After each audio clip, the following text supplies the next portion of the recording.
Chat. We still didn't do our official thing with the Diddy stuff, so we're pause.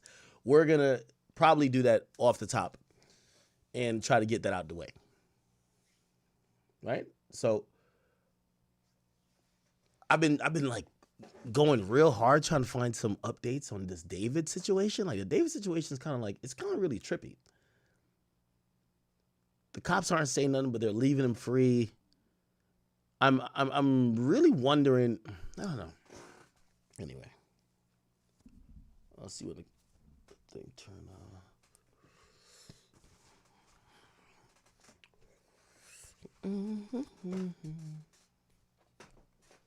Okay.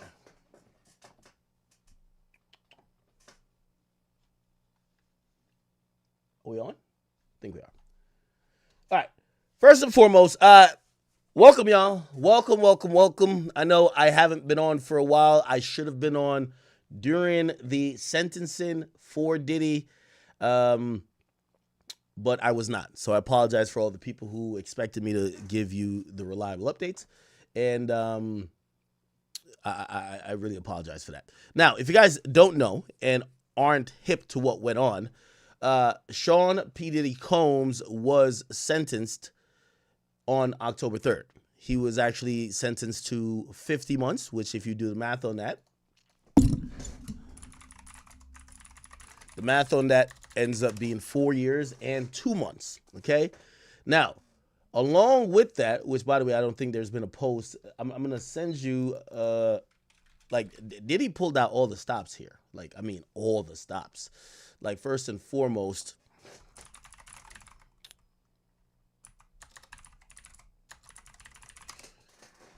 I don't know if it's still up here or it will populate. Gina showed up to court.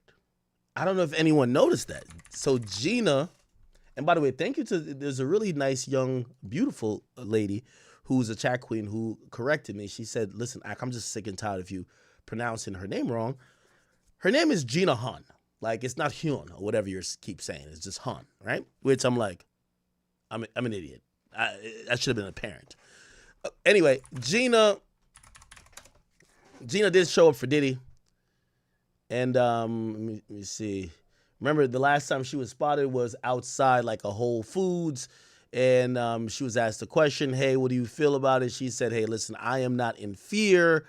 And she pretty much welcomed the idea that she welcomed the idea that Diddy could be released and she wouldn't be in fear. Now, there was speculation, and I think we all thought some people, you know, they heard from rumblings in the court or otherwise that Gina was actually victim number 3. However, ultimately, victim number 3 never testified in the case. Now, some people believe that she got cold feet. It was actually mentioned during the trial that victim 3 would not be there, and actually, it didn't really specify why she wouldn't be there, whether it was an unwillingness to testify or whatever the case is. Now, she did write a letter, but this is her showing up to court. And I'm telling you, man, yo, listen, men lie, women lie, but that bank account don't. Diddy really got these women. They all showed up. I mean, Young Miami didn't show up, but she wrote a letter. His baby mamas wrote a letter. Every woman that, you know, is pretty much still expecting that, you know, when Poppy comes home, the gravy train is going to continue. They showed up, whether with a letter or for especially Gina, she showed up in person. Now, shout out to my man, Mo Gagnet, who was actually the attorney for her. You know, he was the representing attorney for her while she went into court today. It says Gina showed up to court after penning a letter of support for Diddy. As you may recall, she was supposed to testify as a victim in a trial, but prosecutors was unable to reach her the first time when the time came. Now, remember the letter she wrote? She wrote saying that they were trying to force her to be a victim, even though she saw no victim. There was no victim. She wasn't a victim. Gina Han letter. Let's find it again. So in her letter, this is what her letter said. Her letter, and let me see if I can pull the whole thing up right here. Her letter said, I know you're sentenced to Sean Combs on Friday, and I've been thinking a lot about it. I saw letters in the press that was submitted by many concerning the sentencing. Not one asked me or told me to write this letter, but felt my voice should be heard as I was identified as victim 3. And I understand the charges that were brought concerning me, including accusations of sex trafficking and prostitution. I've cooperated fully with prosecutors. I met with them 3 times, answered their questions, and gave them all the information and evidence I had, including pictures, videos, and text messages from my phone. During those meetings, I felt pressured to feel like a victim. I told them I was not, but they insisted that I was, even when I expressed my truth otherwise. I understand they concluded I had been sex trafficked and involved in forced prostitution, but I didn't agree with that conclusion. I wasn't trafficked, and I didn't engage in prostitution with him or others. That would have been my testimony if called to the stand. I was subpoenaed and fully prepared to testify and answered all the questions truthfully, but I was informed by my lawyer that I would not be called to the stand. I want to emphasize and understand the seriousness of the case. Now, let me stop right there. This woman is basically claiming that, and I always wondered, why was she a victim in the first place? But clearly, I'm actually believing her in this, because I wondered if she had flipped on Diddy and then got cold feet and tried to flip back. She tried to do a speed backflip just twice. So if Jane Doe, there's no coming back from that. By the way, I got some news on Jane Doe. They got her out the apartment, chat. They got her out the apartment. Chat, they got her out the apartment. Diddy, I ain't gonna cap with you, Diddy. Diddy, you finally did your big one from behind jail. From behind bars, Diddy wasn't playing around. Diddy got her the fuck out of there. Let me I did get some information. I'm gonna see if I could just put it here. Where is it, y'all? Where is it? Okay. Supposedly,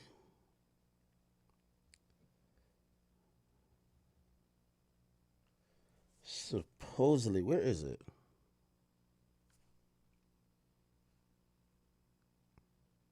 Oh, I got it. Sorry.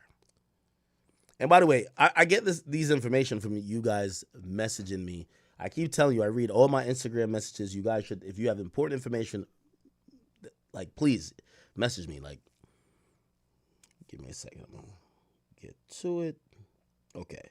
So supposedly this was the apartment.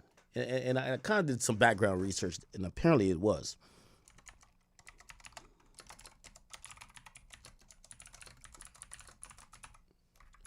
Apparently this was, okay. And apparently, yes, here it is, chat. Apparently this was where she was staying at.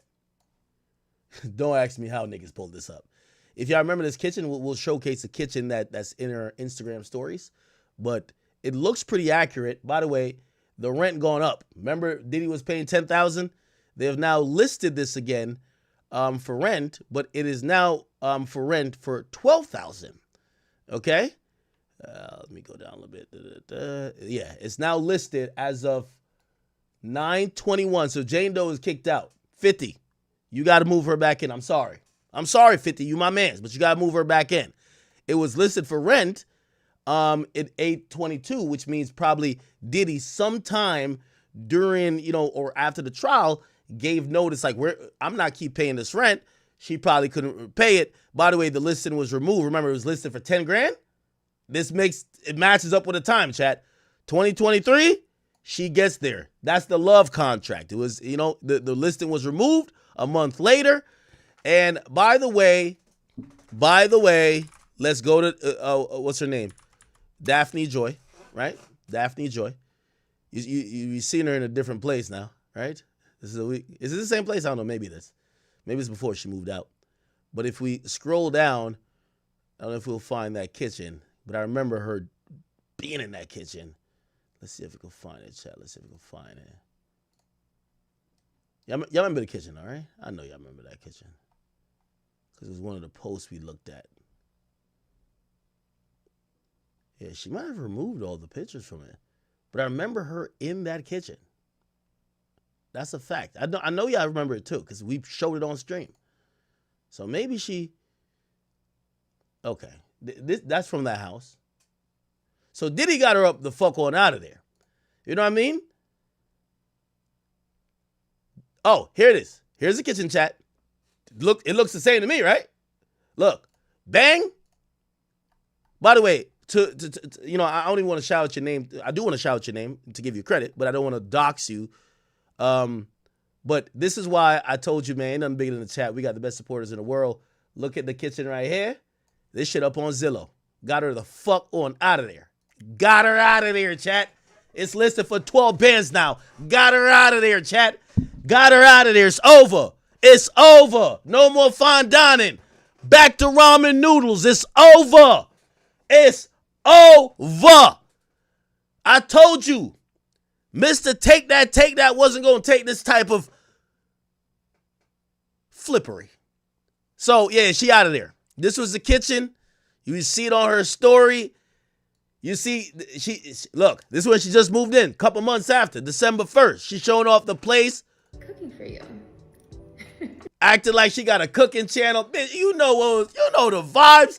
Oh, man, you ain't cooking nothing. All you was doing ingesting sausages. Stop playing. Act like she a chef. Come on, stop playing. Okay, so this one. Talking about she taste testing this shit. 50, you got to take her back. 50, we love you, but you got to take her back. You got to take her back, Fifth. Fifth, you got to take her back, Fifth. Fifth, you got to take her back, Crody. We love you, but you got to take her back. Diddy done kicked her out the spot. She's out of there. She's out of there, chat. She's out.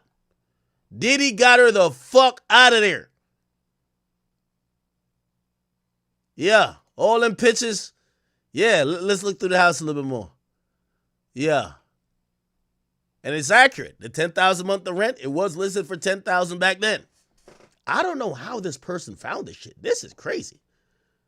Damn, this shit empty as a motherfucker now. Nah, Diddy, you did your big one on this. This shit empty as hell. Nah, Diddy, yo, this shit look like that episode of Fresh Prince when Will Smith pops up and there ain't nobody there. It's just empty. No furniture, no nothing. Oh, hell nah. I can't even lie. He did his big one on this one.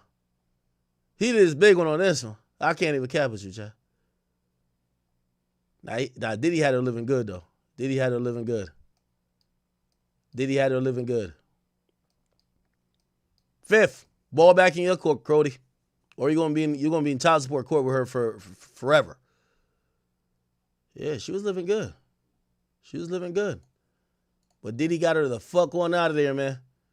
Think Diddy got you all that dick from all them prostitutes. You was loving it. And then you testified against him, crying and shit like that? Ah, hell no. Nah. I got to get you out of there. It's over. It's over. It's over. It's over. Hold on, I'm trying to find some identifying marks and shit like that. Yeah, is this a towel right here? Look at this towel and then look at this. Nah, we got her, Chad. Yeah, it's the same towel. Got her. We got her, Chad. We got her, Chad. Chad, we got her. We got her. Diddy got her the fuck on out of there, man. Diddy got her the fuck on out of there. Actually, I'll say her first name. Ashley, thank you for this. You know my beautiful chat queens for this. And also, oh,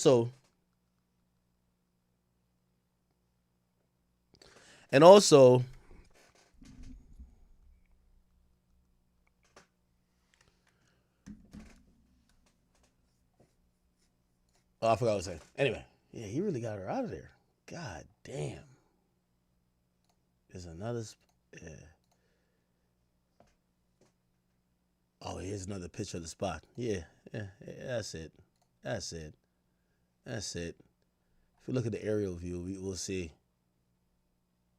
We'll see. Yeah, it probably was this door she was in front of. I don't know. Some door.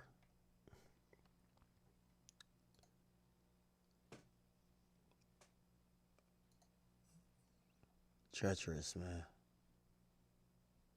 Treacherous. Got her out of there. Expeditiously. Boy, Diddy's a cold work, man. I know he was screaming at Justin on the phone. Justin, get her the fuck out of my crib! Bitch testifying on me and shit! Trying to send me to jail for life? Get this bitch on out of there!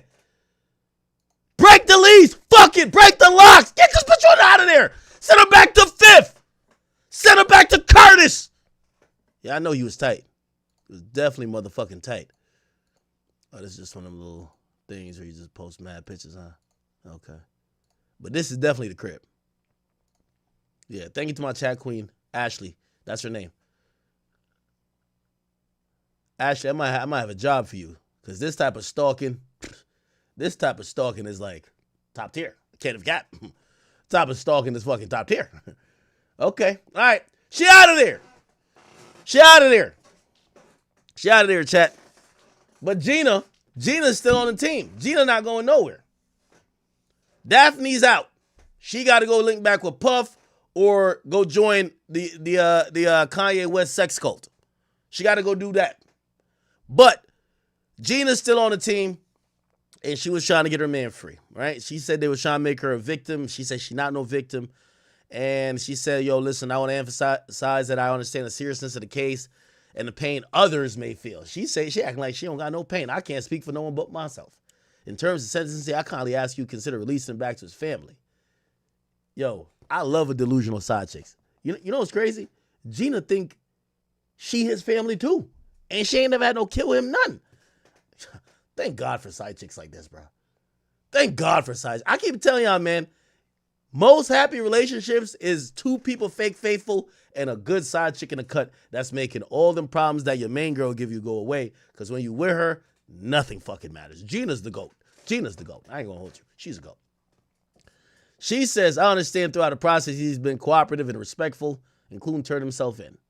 Throughout the process, he's never once reached out to me or made me feel uncomfortable in any way. I believe he'll continue to be complying with the court's conditions upon release. I understand that accountability is important, and I'm not writing this to dismiss the gravity of the charges nor criticize anyone. I want a right to express my perspective as a so-called victim. My right to express how I felt during the investigation and trial and how I feel now. Waiting to hear the sentence. I feel compelled to share my own perspective honestly.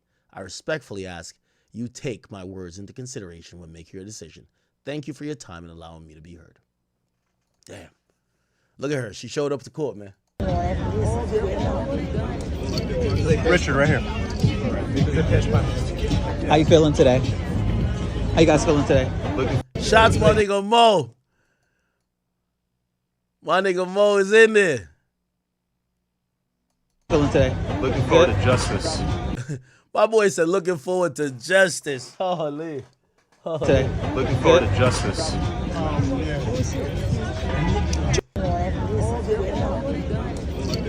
Richard, right here. Nah. We got to shout out to Gina. We got to shout out to Gina.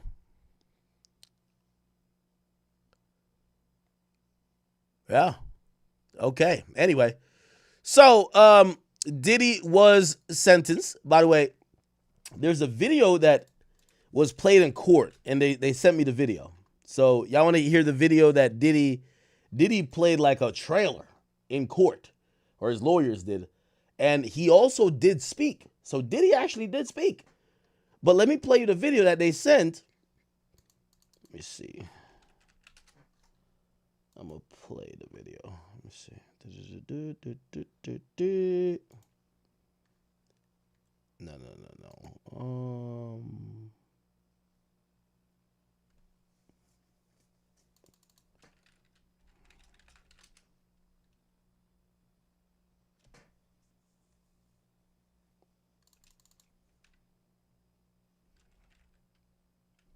Okay, here we go.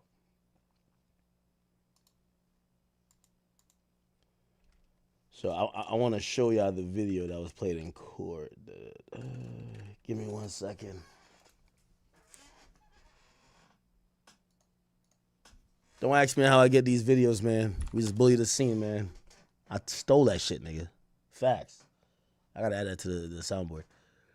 Okay. Okay, here we go.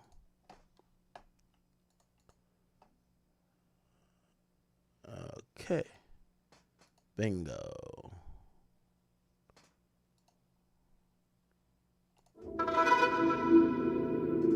What you've given to the world, I don't think you know, man.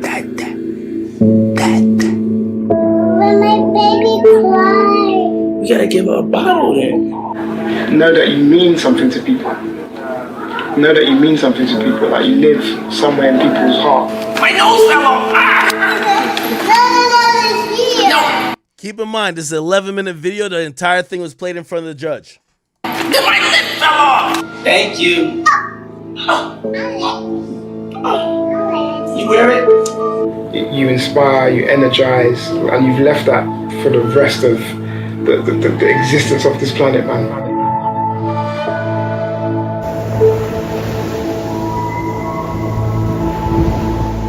Wow, we never seen this. One thing about great producers is they make you want to do better and be better about what you do. And he made me feel like I could do anything and go anywhere. From New York. I love New York. I love the city of New York. I love the children of New York. I wanted to do something good. I wanted to get my generation in the hip-hop community behind us. They come through in a big way. And we wanted to raise some money for the children of New York City for health and education. We have a huge education crisis. And, you know, this is just a start. It's something we're going to be committed to. I'm going to be committed to for a lifetime. And it's no better way than taking it to the streets. It's a beautiful city. Running all around the city is going to be painful. It's going to be rough. Whatever happened to this nigga? His name didn't come up one time. Let me try out this drop. Embarrassing. Oh, no, that's a different drop. Stole that shit. That's what I do, nigga. Fuck, nigga, I stole that shit. Okay, I got the drop. Good. But you know, if we get through it, then it'll show kids and everybody else that, you know, finish what you started and you can do anything you put your mind to. Any of y'all go to public school? Yeah. Okay, y'all running to raise money for your schools. So y'all get more books and computers and stuff like that. I just feel like it's important that us, you know, young adults of power, that we look out for y'all. And we utilize our power to make sure y'all all right in the future. Put everything you can into your work, you know. Don't think the cool thing is not to do your work. Don't think the cool thing is to hang on the corner with your friends and to talk about stuff that ain't gonna protect your future. What did you learn about him as a man who was taking up a new sport? Well, you know, I was actually very impressed. You know, a lot of people think it's just a celebrity stunt, that he isn't serious about his running. He is as serious about his running, has been the last 9 weeks, as a lot of these guys in the lead pack. I mean, he's really devoted and dedicated himself to running. You know, he's had some knee problems, and a lot of people don't think he's going to finish. He is going to finish, even if he has to do it on one leg, because he's raised a lot of money for kids' charities, and he's not going to let all those people down. Okay, his team cooked up a video. Let's go. Where we going? We going straight to the top, baby. Let's go is a constant reminder. Let's go. Boom. Live in the present. Sometimes, you know, you daydreaming. Sometimes, you know, Uncle Diddy got to hit you with let's go. Clap it up on the sideline. Let's get our energy right. Come on. To make sure that you pursuing your dream, that you staying focused. Let's go. Let's keep going forward. Let's go means let's be positive. Let's take it up another notch. Let's go spend time with our kids. Let's go. Let's give thanks to God. Let's go. You know, let's turn it up. Let's get in the vocal booth. Let's stop procrastinating. Let's go. You know, let's understand what it's going to take to achieve that dream. So instead of talking about the guns and the violence, I was always talking about a better life. Places we didn't go before. Things we never wore. Cars we never drove. Houses we never lived. By the way, you could tell he was trying his best to try to appeal to this judge and like tug at his heartstrings and like his, you know, like, yo, I'm a human too. Yeah, I paid for some bitches to get fucked or some niggas to do the fucking, but am I that bad of a person? I've been locked up already a year. Like, come on. Like, then I think I brought an aspiration to hip-hop. Tried to take it out of just being street. Our whole stuff was a fantasy and a dream that I always felt would come true.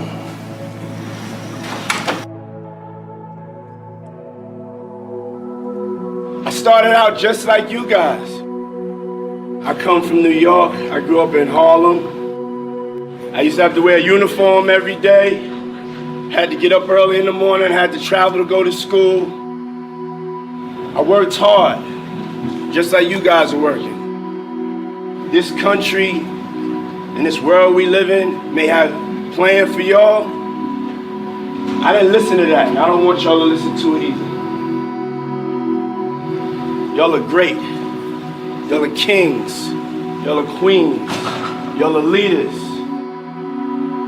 I just got so excited because this is truly a dream come true for me. And I'm happy to say this is our third school we have opened. It's official.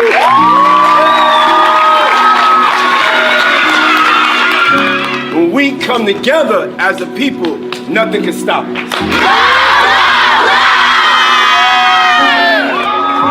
But what I want to do with my freedom is, make sure that I can make change. And I found out that Mr. Sean Diddy Combs posted me on Instagram. We met Sean Diddy Combs for the first time, and Sean gave Trey a $25,000 grant, which allowed us to open a physical store. Revolt, as one of the only black-owned networks, we have to own something. We have to have something that's ours. We have to have something that we can control our narrative, and we could speak about things that are important to us, and we could have a platform and a foundation to be free. But I want to get advice from y'all. I want to not just have a one-way conversation. You know what I noticed? We're halfway through this video. There's not one fucking rapper in this bitch. I wonder how Diddy going. Yo, you know when Diddy get free, all these niggas gonna be on his dick, right? You know, mad rappers gonna be like, yo, I knew you ain't do that shit. Yo, I knew these hoes was lying. We know that this is gonna happen, right? But not one of them showed up to court except Ye. Not one of them was like, yo, I know this guy. I've been on a 2-man with him. He not like that. He a little fruity, but he not what y'all saying. Not one of them spoke up. Y'all know when Diddy get free, all these rappers finna be on his dick, right? Y'all do know this, right? It's gonna be so disgusting. Cause not one of these niggas even be like, yo, listen, man, fuck all that other shit, man. Diddy innocent. You know they're gonna be on his dick, right? Conversation. We need a platform where they can put artists that are different, really different, that wouldn't get a shot on other stations. Working for Revolt TV and working for Diddy was absolutely life-changing. It was the best job I've ever had.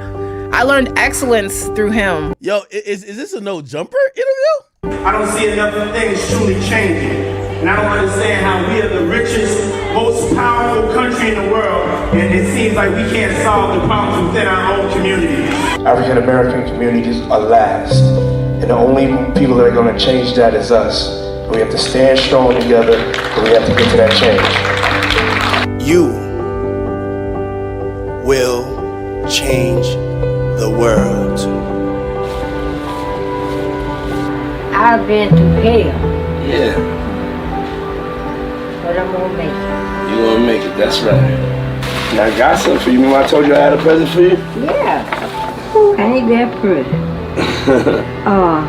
This is a heart, because you my heart. Oh. All right? Okay. You my heart. Okay. May God bless you and keep you happy and keep you thinking positive. Everything's not gonna be perfect at this time in life. And you good, you're a good person that understands reality. So we're gonna accentuate the positives in life. Cause you doing great, girl. You doing great. God knows. You know what I'm saying? You doing great. I want you to be happy about your life. You doing great. We got a lot of living to do now. We got a lot of living to do. Don't have me come behind me. I'll be taking you everywhere. You be going everywhere. You hang out together. Okay, what's your name? When you were a little boy, Jeannie Ned. Okay, Jeannie. Yeah, you just keep hanging in there. Thank you very much. Well, I'm telling you right now, you did a great job. Thank you. I'm wrapping my head around and meeting you, and also telling you did a great job at the same time. That means so a lot. Pleasure to meet that you. Means a lot. I'd rather at the end of the day be the one standing there with you was the best person. You made us feel the best as a person.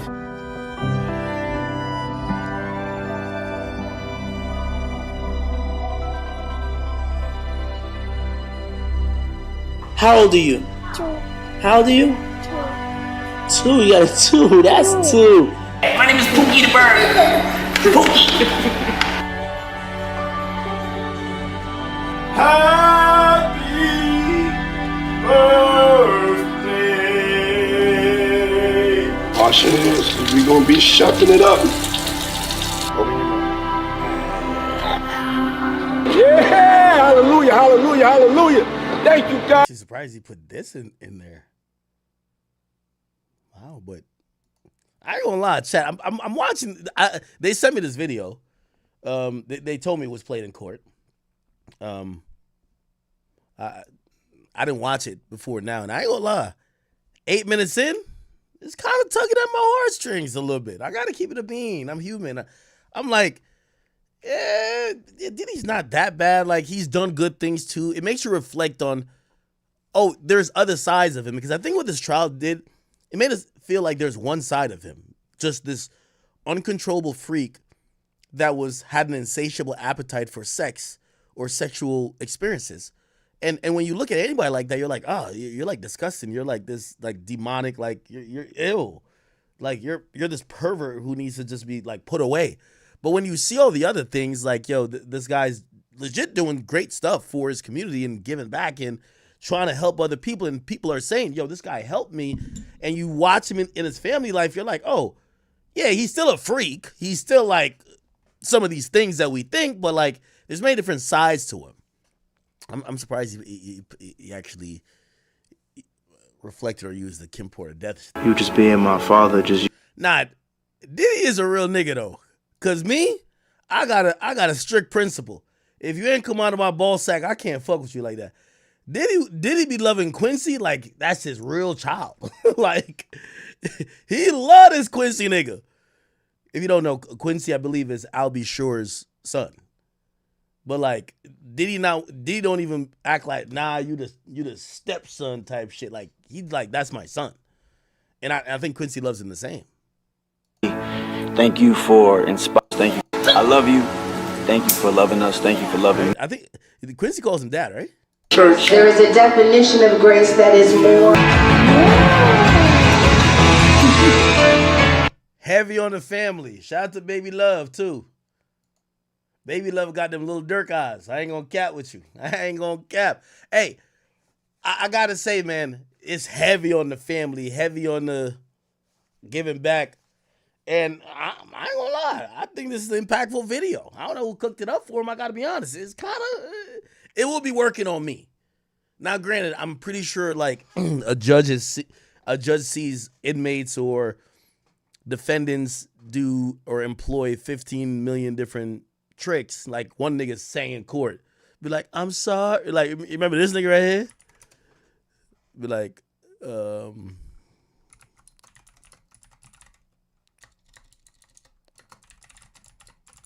remember this nigga right here? Yeah, that's how I wrote a song. Remember him? Hello there, Your Honor. I wanna say I'm sorry for the things I've done, and I try and be stronger in this life I chose. But I want you to know that door I closed. In Your Honor, I'm sorry, sorry, sorry, sorry. To my mother, I'm sorry, sorry, sorry, sorry. To the victim, I'm sorry, sorry, sorry, sorry, sorry. Yes, Your Honor, I'm sorry, sorry, sorry, sorry. Oh. Thank you, Your Honor. Okay. So, hey, people have employed a lot of strategies, and sometimes the judge sees through it, right? Obviously, we'll get to like some of the hearing stuff. The judge was upset after finding out that Diddy allegedly had booked a speaking engagement that was supposed to be this week because there was some anticipation that he may have been getting time served, which means he would have been released that day.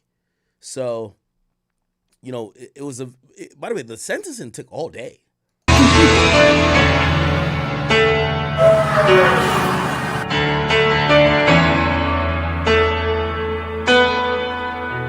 I had to pick which trophy I want the best person trophy. Because I know in order for me to get into heaven, I'm not going to get in there, well, come on in heaven, you had 20 hit records. That don't mean nothing. And that's what this world is for. They're going to say, oh, come on in heaven, you was a nice person.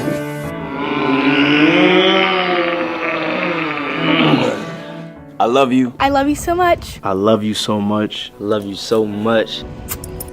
Hi, Daddy. Wait, that's the baby that talked? No fucking way. Hold on. Is that the baby? Love you so much. Hi, Daddy. Oh. Which baby is this? Oh, this is Baby Love now. Oh, shit. Oh, wow. How old is Baby Love? How old is Baby Love? Baby Love.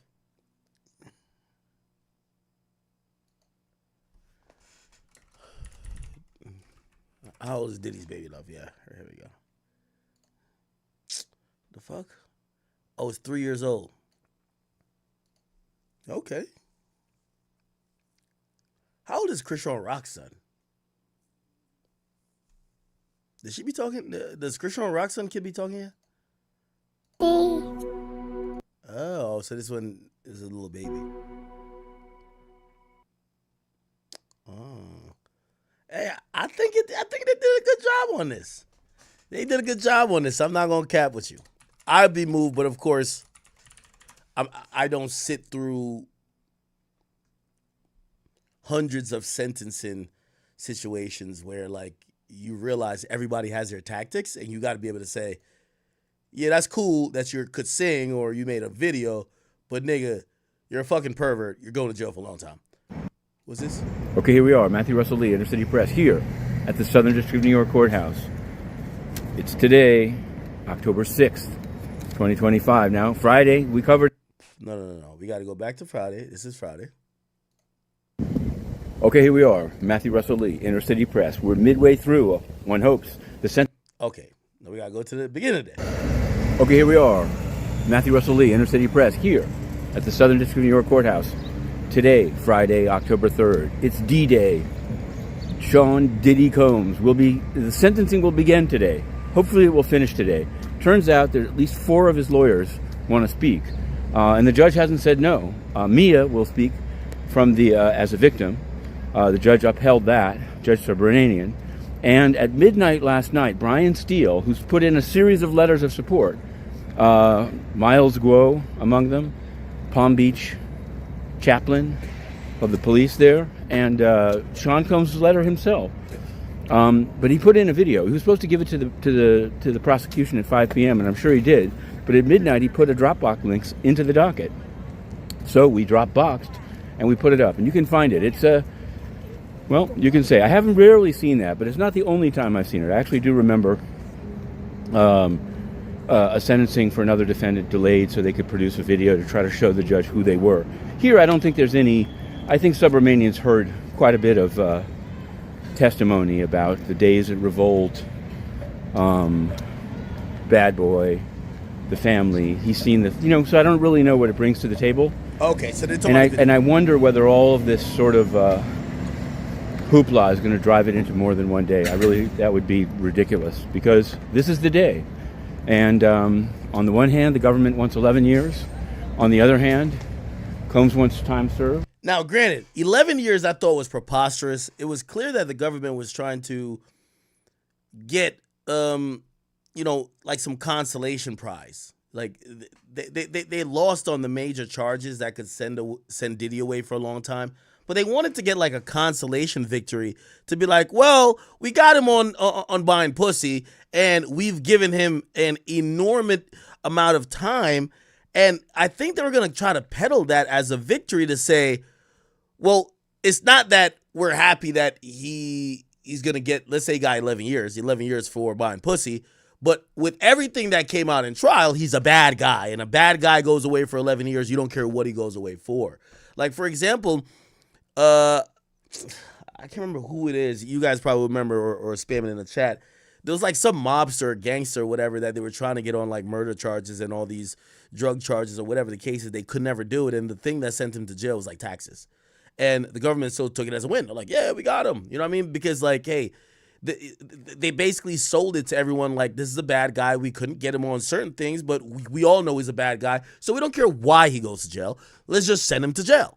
And that's what they were trying to do to Diddy, right? Which is, hey, we might have not got him for some of the stuff, but we've smeared his character enough. You know he's a piece of shit. So let's just get this piece of shit away for as long as amount of time. Somebody said Al Capone. Yes, right? Is it Al Capone? Let's see. Al Capone went to jail. Let's see. Al Capone went to jail. Yeah. Al Capone went to jail and served time in the Cook County Jail, the U.S. Penitentiary in Atlanta, and the Federal Penitentiary on Alcatraz, and the Federal Correctional Institution in Terminal Island. His conviction for tax evasion, rather than his known criminal activity, led to his imprisonment. Wow. That's crazy, right? So, like, he went there for tax evasion, not necessarily for these other things. Okay. So, where will he come down? We will be covering it in great detail and live. Now, what else can we say? Here's another. This is a lesser known, but we covered about a week, 10 days ago, the case of it was described as a Queens school teacher, but he was indicted in the SDNY, Christopher Ward. He was detained for a second time yesterday, but we learned and reported, it seems to me it's exclusively, that he was teaching in Manhattan as recently as July and August of this year at the Camp Leman School in Lower Manhattan on Broad Street. We published the email that they sent around. Parents are pretty upset that they weren't immediately told. It seems like they from their point of view, they were told only when they read about the case on Intercity Press. So there's that. Of course, there's other cases here going on, but we don't only cover the courts. We're covering the world of finance and transparency. Even during the shutdown, the FDIC is rubber stamping branch applications. Okay, all right. So I'll give you a little bit of the highlights before we kind of get to the eventual sentencing. We could read through some of the stuff, but again, we already know the final outcome, so I'm not going to go line by line or tweet by tweet. I'll give you some highlights. They basically said, Diddy has worked on. They kind of admitted that Diddy did a lot of these things while he was under the influence. He's taken many steps to control his anger and also deal with the substance abuse problem. They basically say he has taken accountability. He eventually did speak. Obviously, the prosecutor was not trying to hear that. They wanted 11 years. So they're like, yo, this guy is still the guy who is rich and famous, who this is just a joke to him. He can't wait to go back home to start doing this thing again. And he thinks it's a foregone conclusion. He's going to get out of here today. And he thinks he's going to get out of here today. How do we know? He's booking speaking engagements already. The judge was not happy with that. The judge was really not happy with that at all. Right? That culminated into, this was around noon. Okay, here we are. Matthew Russell Lee, Inner City Press. We're midway through, one hopes, the sentencing of Sean Diddy Combs. Today, Friday, October 3rd, Southern District of New York Courthouse behind me. This was a walk that we used to take during the trial, but we'll do it today. We'll be resuming. What's happened this morning? Well, the judge dealt with the sentencing guidelines. He turned down a number of government enhancements, but still it arrived at a hefty guideline. But he also said it's just advisory. Government wants 11 years. Diddy wants time served. What happened after that? Well, Christy Slavic laid it on. She said this is not a typical Mann Act case. And I think most explosively, she said Diddy has already set up speaking engagements in Miami for next week and called it hubris. She also said that Mia, the victim who testified at trial, the person who testified at trial as Mia, would not testify, due in large part to a letter that from the defense that she called bullying. And the judge seemed to agree. He said it was inappropriate, don't do it again. But it's unclear when it could happen again, given that this is the sentencing. In any event, unless there's a resentencing, of course. Then we had, in no particular order, there's going to be a reverend doctor, and maybe a reentry person testifying. But Nicole Westmoreland spoke about Diddy as an icon. She seemed to cry a couple of times, or sob. I just ran into somebody who said he didn't believe it. I don't know. She's a fine lawyer. She did some great cross-examining. I don't know if that was necessary. I don't know if maybe she couldn't help it. I don't know. Now, another thing that interestingly happened during the sentencing hearing, a lot of Diddy's lawyers spoke. I believe Brian Steele spoke. Driscoll, who supposedly was like the youngest guy on the team that was smart and technical, he was applauded for knowing all the info. He was right to it, but he wasn't the person who appealed to maybe people's emotions or could really speak too well to a juror. But he was like a fact guy. Like, imagine like going to Geek Squad. You know what I mean? Like, no disrespect to him. He's like the partner of Alexandra Shapiro, who's like known to be an appellate lawyer. Alexandra Shapiro also spoke, but also Driscoll spoke, and then also Nicole Westmoreland spoke. Now, if you don't know Nicole Westmoreland, she's an African American lady that I said was, you know, maybe MVP is doing too much if I'm trying to like give her credit, but she's definitely 6th Woman of the Year, right? Like, she supposedly did such an amazing fucking job at eviscerating every single witness that she was assigned to with Diddy's case. And you know where she came from? She came from Fulton County, which is Atlanta. She was seen there. By the way, she's also a sexual assault survivor. And I can't, you know, I think, you know, her team was open to doing an interview with me, so maybe we get that done eventually. But I can't do anything but give her so much credit for being fucking amazing at her job, but specifically in this case, she showed up like no other among a all-star team of lawyers.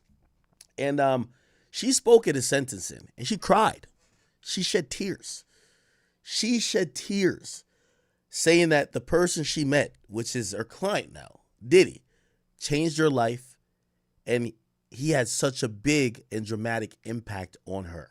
Now, I know some of y'all might be like, well, yeah, that money make you do anything. By the way, this is her over here. That money make you do anything. But, you know, you know, she's a African-American woman who is defending an African-American man, and she's saying, hey, listen, this guy has made a tremendous impact even on my life. Not only because he hired me, but just him as a person. And that's what Matthew Russell is talking about. Of times, or sob. I just ran into somebody who said he didn't believe it. I don't know. She's a fine lawyer. She did some great cross-examining. I don't know if that was necessary. I don't know if maybe she couldn't help it. I don't know. The kids spoke, and there were some tears. It seemed genuine. You know, not for me to say. Driscoll spoke. Driscoll, Alexandra Shapiro's partner, one of her partners, Driscoll, spoke about comparing it to various cases, including that of Dylan Jordan. We covered that case. He was a movie director charged with running a prostitution ring and also raping somebody. He got 60 months, but that was the maximum he could get given the plea agreement. So I don't know. We did something on the side. We did a little extra about Dylan Jordan. Driscoll said he's read all 900 Mann Act cases that are available in Pacer. Some people were like, whoa, hats off to Driscoll. Hats off to Driscoll. Coming up in the afternoon. Once again, Driscoll, he's like the guy who he reads something once, he remembers it for a lifetime. He was there to remind the judge of other precedent cases where people were convicted of similar charges and what did they get. Now, one of the cases they brought up is a case where a guy was actually even accused of having some forced prostitution. And not only prostitution, but forced prostitution, because the victim in that case was a minor, and that person got 14 months. Now here's a problem, which you know, obviously I think that's where the prosecutor is going to come in and bring it up, and the judge is going to consider like, okay, you know, the law is supposed to be applied, you know, evenly and fairly, but in that case, it's not that they're trying to be racist or biased because it's Diddy. In that case, that person took a plea, and when you take a plea and not go to trial, we all know you get easier or favorable terms that the judge will most likely agree with. Diddy took it to trial, and though he won on the sex trafficking and RICO, he lost on prostitution. So they're not going to give you, or you know, I know they're saying, well, the guy got 14 months. Diddy damn near spent 14 months. Just let him go on time served. But, you know, and they're trying to like emphasize, well, the other case has a minor. There's no minors on Diddy's case. However, Diddy did take this to trial. And what came out in trial is a lot of allegations. And one of the surprising things was, not sure if you guys knew, but I didn't even know, the judge in his sentencing, he could take into account everything he heard in trial. So even the stuff that was used as evidence for the charges that he wasn't guilty on, those allegations, he could, like, for example, they presented, Diddy tried to blow up a nigga's car. That's to support a RICO charge. He was found innocent of RICO. However, they could take that, or the judge could take that into consideration, say, if I let this guy back out on the street, he might be violent. He might be trying to blow people's cars up again. Which to me, I think it's kind of fucked up. But apparently, judges could take whatever they want into consideration. Sentencing is very subjective. It's based on really what the judge feels like, unless there's just like these hard set mandatories, minimums, or whatever the case is. Brian Steele, Xavier Donaldson, Combs himself, and then it could happen. It could happen today. There was some talk of it going into Monday. It's going to be close, but I can't see how 3 speakers, well, it depends how the Reverend Doctor. The reentry guy, I don't know if it's necessary. It'd really be up to Judge Subramanian if he wants to get it done today. And of course, the sentence itself is totally up to Judge Subramanian. We're halfway through, and we're live tweeting. And this now is the scene. I'll show it from afar because it's going to be, getting through it is going to be something else. We've got cameras on one side of the street. We've got a crowd in front of the building. We've got a CBS car here. But we'll end it right here. We're heading back in. Inner City Press. To be continued. Okay. So yeah, the judge eventually agrees that Diddy should be sentenced to 50 months, which, by the way, the judge, I was thinking it was going to be the 3-year marker, and some people thought that it was going to be between 15 and 21 months, but the judge actually declined that. The judge actually thought that there was cause for upward departure from what Diddy's lawyers were arguing as the guidelines, and actually said no. He actually thinks more than 3 years would be appropriate, or that's the guideline he's going to look at, and he went 1 year above that. He went to 4 years, 2 months. Okay. I'll play this last thing. I know I've been playing videos a bunch, and then I'll get into what the sentence means. And we'll get into what Diddy said on the stand. So Diddy did say some stuff. By the way, let me pull Lauren Conlin in here because she was there in court, and check this out. Hi everyone, it's Lauren Conlin, and I am outside of the federal courthouse for Diddy's sentencing. It's totally chaotic here. The courtroom is just overflowing. All of his family is here. There's a few family friends, all of his kids. Gina is here. I did not mention that on my shorter video for LA Magazine, but I'm gonna mention it here. And we're on a lunch break, so I'm going pretty quickly. But the day started off with Judge Subramanian basically going through each side's objections to the pre-sentencing report. I'm not going into crazy detail, but he essentially just overruled all of them, except he did say that acquitted conduct would be taken into consideration for sentencing, which is the violence. So he made a comment about how he felt like Diddy wasn't really taking any culpability or responsibility to the guilty verdict, and his team is still pushing the whole I paid for time with these escorts, and he said that's just frankly ridiculous. And I'm paraphrasing, by the way. But now that's kind of important. The judge looked like they wanted Diddy to just admit, hey, I did do this illegal act of interstate prostitution. Now, the reason why Diddy might not go for that angle is because this whole thing is an appealable conviction, right? He is going to be filing appeals on the convictions he did get. So, like, in sentencing, he's not going to just admit it and just be like, I'm sorry for paying for prostitutes, because that's an admission in itself. So here's the thing. He's kind of deflecting, but then the judge is looking at the deflection to say, I can't go easy on you because I could tell you're still fighting this idea of why you got sentenced, right? Or not, why you got found guilty. So that's a mitigating factor to be thought about. Let's see. Okay, so sorry, it's so noisy. Oh, the judge said he agreed with the sentencing guideline report of his offense level being a 27 and the criminal history category being 1, which would be 70 to 87 months and a $25K to $250K fine. Christy Slavic spoke for the government. She started off by saying today is about accountability and justice. Today is for the public. So she just kind of, went into why he should be sentenced this way because he's violent, et cetera, et cetera. Her case law that was asked for by the judge, it was a case, it was Dylan Jordan, and she said this guy got 60 months, and he was a Mann Act conspirator. So this is a Mann Act conspiracy case. He had similar conduct to Diddy. He love bombed his victims, used force, fraud, coercion, all that stuff, and he was imposed a stricter sentencing. And the judge actually said, and Patrick Driscoll went into this as well, he's like, well, didn't he serve this guy 8 years in a Cuban prison before this? So his criminal history was pretty bad, and this was his second chance. And she said, yeah. So Slavic kind of admitted herself that Diddy's case is very different, and that wasn't great case law. God, stop. But yeah, she said this is a transportation case with added factors of violence. Driscoll came out and just dropped all the hammers in saying why, this case law it didn't make sense and it's not appropriate. He also said he reviewed over 900 Mann Act cases, and in all of them, he basically said the average was like a 27-month sentence.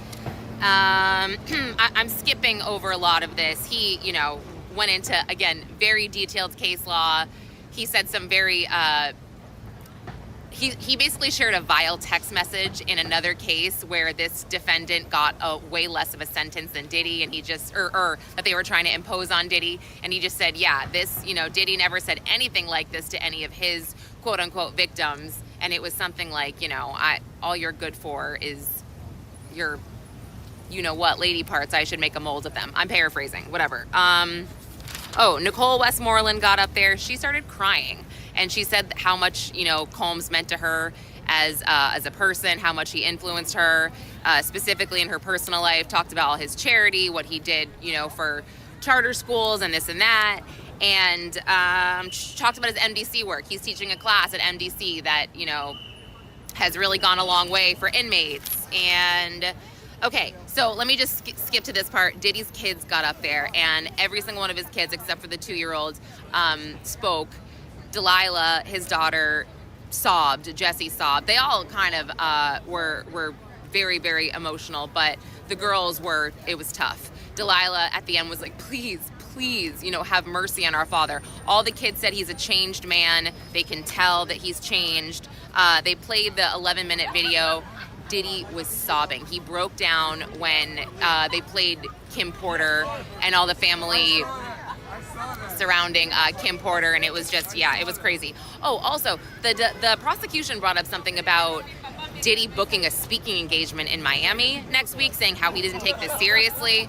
I don't know what that's about. I haven't had a chance to Google it, but everybody head over to LA Magazine as well for my update there, and I'll be... Okay. So in the afternoon, Diddy takes the stand himself, and Diddy actually speaks to the judge. I don't know necessarily takes the stand, so let me correct that. He spoke in court, and he addressed the judge, and with him addressing the judge, it's part of one of the final parts of him trying to, convince the judge that I'm not that bad of a person. Let's get to that, and then let's see if we could extrapolate certain parts from it, even though it's just a monologue. There's no questions. There's no nothing. He's just saying, Judge, I'm sorry, which, by the way, he apologized to Jane Doe. He apologized to Cassie. He apologized to his family. He apologized to the court. He apologized to the victims, and he said he was definitely under the influence, and he didn't really know. I'll let Lauren talk about it. Hi everyone, I just got out of federal court, and Diddy has officially been sentenced by Judge Subramanian to 50 months in federal prison. I believe that his 12 or 13 months that he's already done will be accounted for we're gonna try to figure out how much time he has to serve, but wait, what the fuck? I should figure this out. We're gonna figure out how much time he has to serve, y'all. But from what we kind of know, is this thing gonna turn on or no? Okay. From what we kind of know, he's gonna get credit for time served, and then there's a few programs that might help him out. So we're gonna figure out when we actually reasonably think he's gonna come home. But let's play this first. Sometimes you can serve only 85% of your sentence based on good behavior. But man, I heard Judge Subramanian say the words, I need to impose a significant sentence 2 or 3 times when he was giving his speech. And I was just thinking, oh my gosh, what the hell is this sentence going to be? But let me get back to that really quick. Okay, so when we got back from lunch, Brian Steele was speaking, and I'll just go through this quickly because I really want to get to what Diddy said and what the judge said. So Brian Steele spoke, and then Xavier Donaldson spoke, and then a reverend spoke. Let me see. The reverend Is that what was that name? TD Jake or whatever that guy's name is? He was in Miami, and he kind of talked about, just rehabilitation and how he would personally help Diddy if he got out of prison or jail, excuse me. And then somebody from the re-entry program spoke. His name, well, you know what? That's not important right now. So then we had Mark Agnifilo speak, and then Diddy spoke. So Diddy, I actually wrote down pretty much. I wrote down, I'm not going to say word for word, I did paraphrase a lot, but I do want to read some of it to you because he kind of broke at one point when he apologized to his mother and he apologized to his kids, but he kind of did a big sigh and he stood up and he just said, thank you for giving me the chance to speak up for myself. It's been hard to be quiet this whole time and not say, how sorry I am for my actions. I'm sorry to Cassie Ventura for emotionally and physically. Oh, wow. I'm guessing this is verbatim, so I'm guessing he said Cassie's name. He hate Cassie like poison, but he got to say it. He's trying to get out. Hurting her. I don't take this lightly. I'm sorry to her family. And then he says, I'm sorry to Jane. I didn't mean to hurt you. I'm sorry I brought you into this mess. I'm sorry to all victims of domestic violence. This disgusting video of Cassie triggered a lot of people. DV is a burden I will always carry. I was sick from the drugs. My actions were shameful, disgusting, but I'm not making any excuses. I'm trying my best. I'm just a human being. I am not larger than life. My ego got the best of me. And he said, because of my decisions, I've lost my freedom, my career, my businesses, my reputation is destroyed. I lost my self-respect. I lost my ability to take care of my mom and my kids. And then he said, I hate myself right now. He also said, I'm stripped down to nothing. I am truly sorry for all of it, no matter what they say. And he was referring obviously to the prosecution. He said, I am truly humbled. And then he looked at his kids and he said, truly humbled under God, y'all. Truly humbled under God. I'm sorry that I failed you as a father. Looked at his mom and said, I'm sorry that I failed you as a son. His voice broke. He said he failed his community. He asked, Your Honor, for mercy, for, I can't change the past, but I can change the future. He doesn't take his Mann Act conviction lightly. He takes full accountability, full responsibility. He knows the severity of it. He said, I want everyone to know that I'm truly sorry for it all. So then we took 5 minutes and the judge came back and just said, I want to make sure you know that you are being sentenced on the conviction of the Mann Act, not RICO or trafficking. However, the statute of the defendant's sentence should consider characteristics of the defendant, the violence. So then he, went into all the things that impressed him about Combs, his MDC work, he lifted communities worldwide. His entrepreneurship is iconic. He said, the court knows you have problems with addiction and it may have exacerbated this, blah, blah, blah. And he praises him. And then he goes and says, but the court has to consider all of the behavior into consideration. And he said, you know, you abused, or you basically used your power and control to abuse women who loved you. I really hate that that's being considered.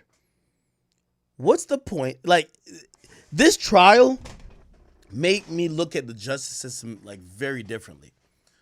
You go to, it's basically saying, we ain't catch you on the murder, but you did steal the candy in the store.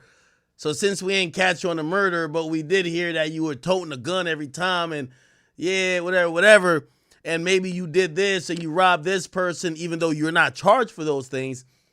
For you stealing the candy, we're going to give you 20 years. Huh?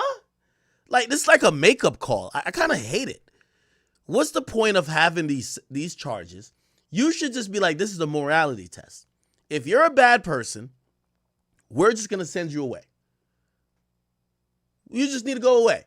Because he beat the most serious charges that the evidence that is being brought up at his sentence is being brought up again. So it's like, oh, yeah, I beat a girl up, but that was to support that I was sex trafficking these women by force. But it was deemed that I wasn't sex trafficking them by force. So how are you sentencing me for something that I wasn't even charged with?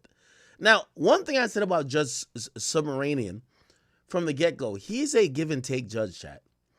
He's a person who, I think he wanted to satisfy both parties so bad. So even in a loss, and I think most people in the legal community and the law enforcement community would consider this a loss for the prosecutors. He wants them to feel like they got a victory. And what I mean by a give and take judge, he's like, okay, all right, well, you know, you're not guilty of these things that would make me have to give you 20 years. But also I got to give them something, because if I let you out on time served, it looked like blah, blah, blah. So take 4 years. He's a give and take, right? Like he's really trying to appease everybody. And even in loss, he's trying to appease the people who were trying to put Diddy in jail for life. Like, that's the only thing I could think about. You and you psychologically and physically abuse them to get your way. The evidence of abuse in this case was massive, and he said, and we saw it. And then he listed, you know, the broken the broken door, you know, the bruises, the everything that we saw in court pretty much. And he said these were serious offenses that harmed two women. This conduct occurred for over a decade, and you had the power and the resources to keep it going because you did not get caught. And again, he kept. Now, keep in mind, none of those things are Mann Act, like, you know, related things, right? Because the Mann Act, it's not forced prostitution. It's just prostitution. Saying, and I have to. By the way, also, interestingly enough, if he's only getting sentenced or he only got convicted for prostitution, how come none of the actual prostitutes who all testified, or not all, but some of them testified in the case, why weren't their opinions valued?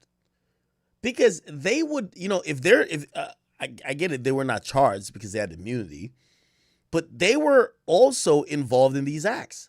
Maybe they could have spoke their mind and be like, hey, during these acts, we felt Diddy, we understood and we felt Diddy was paying us for prostitution, or, oh, you know what, we just thought it was just Cassie doing. Like, how come none of their opinions, even though they testified, matter now?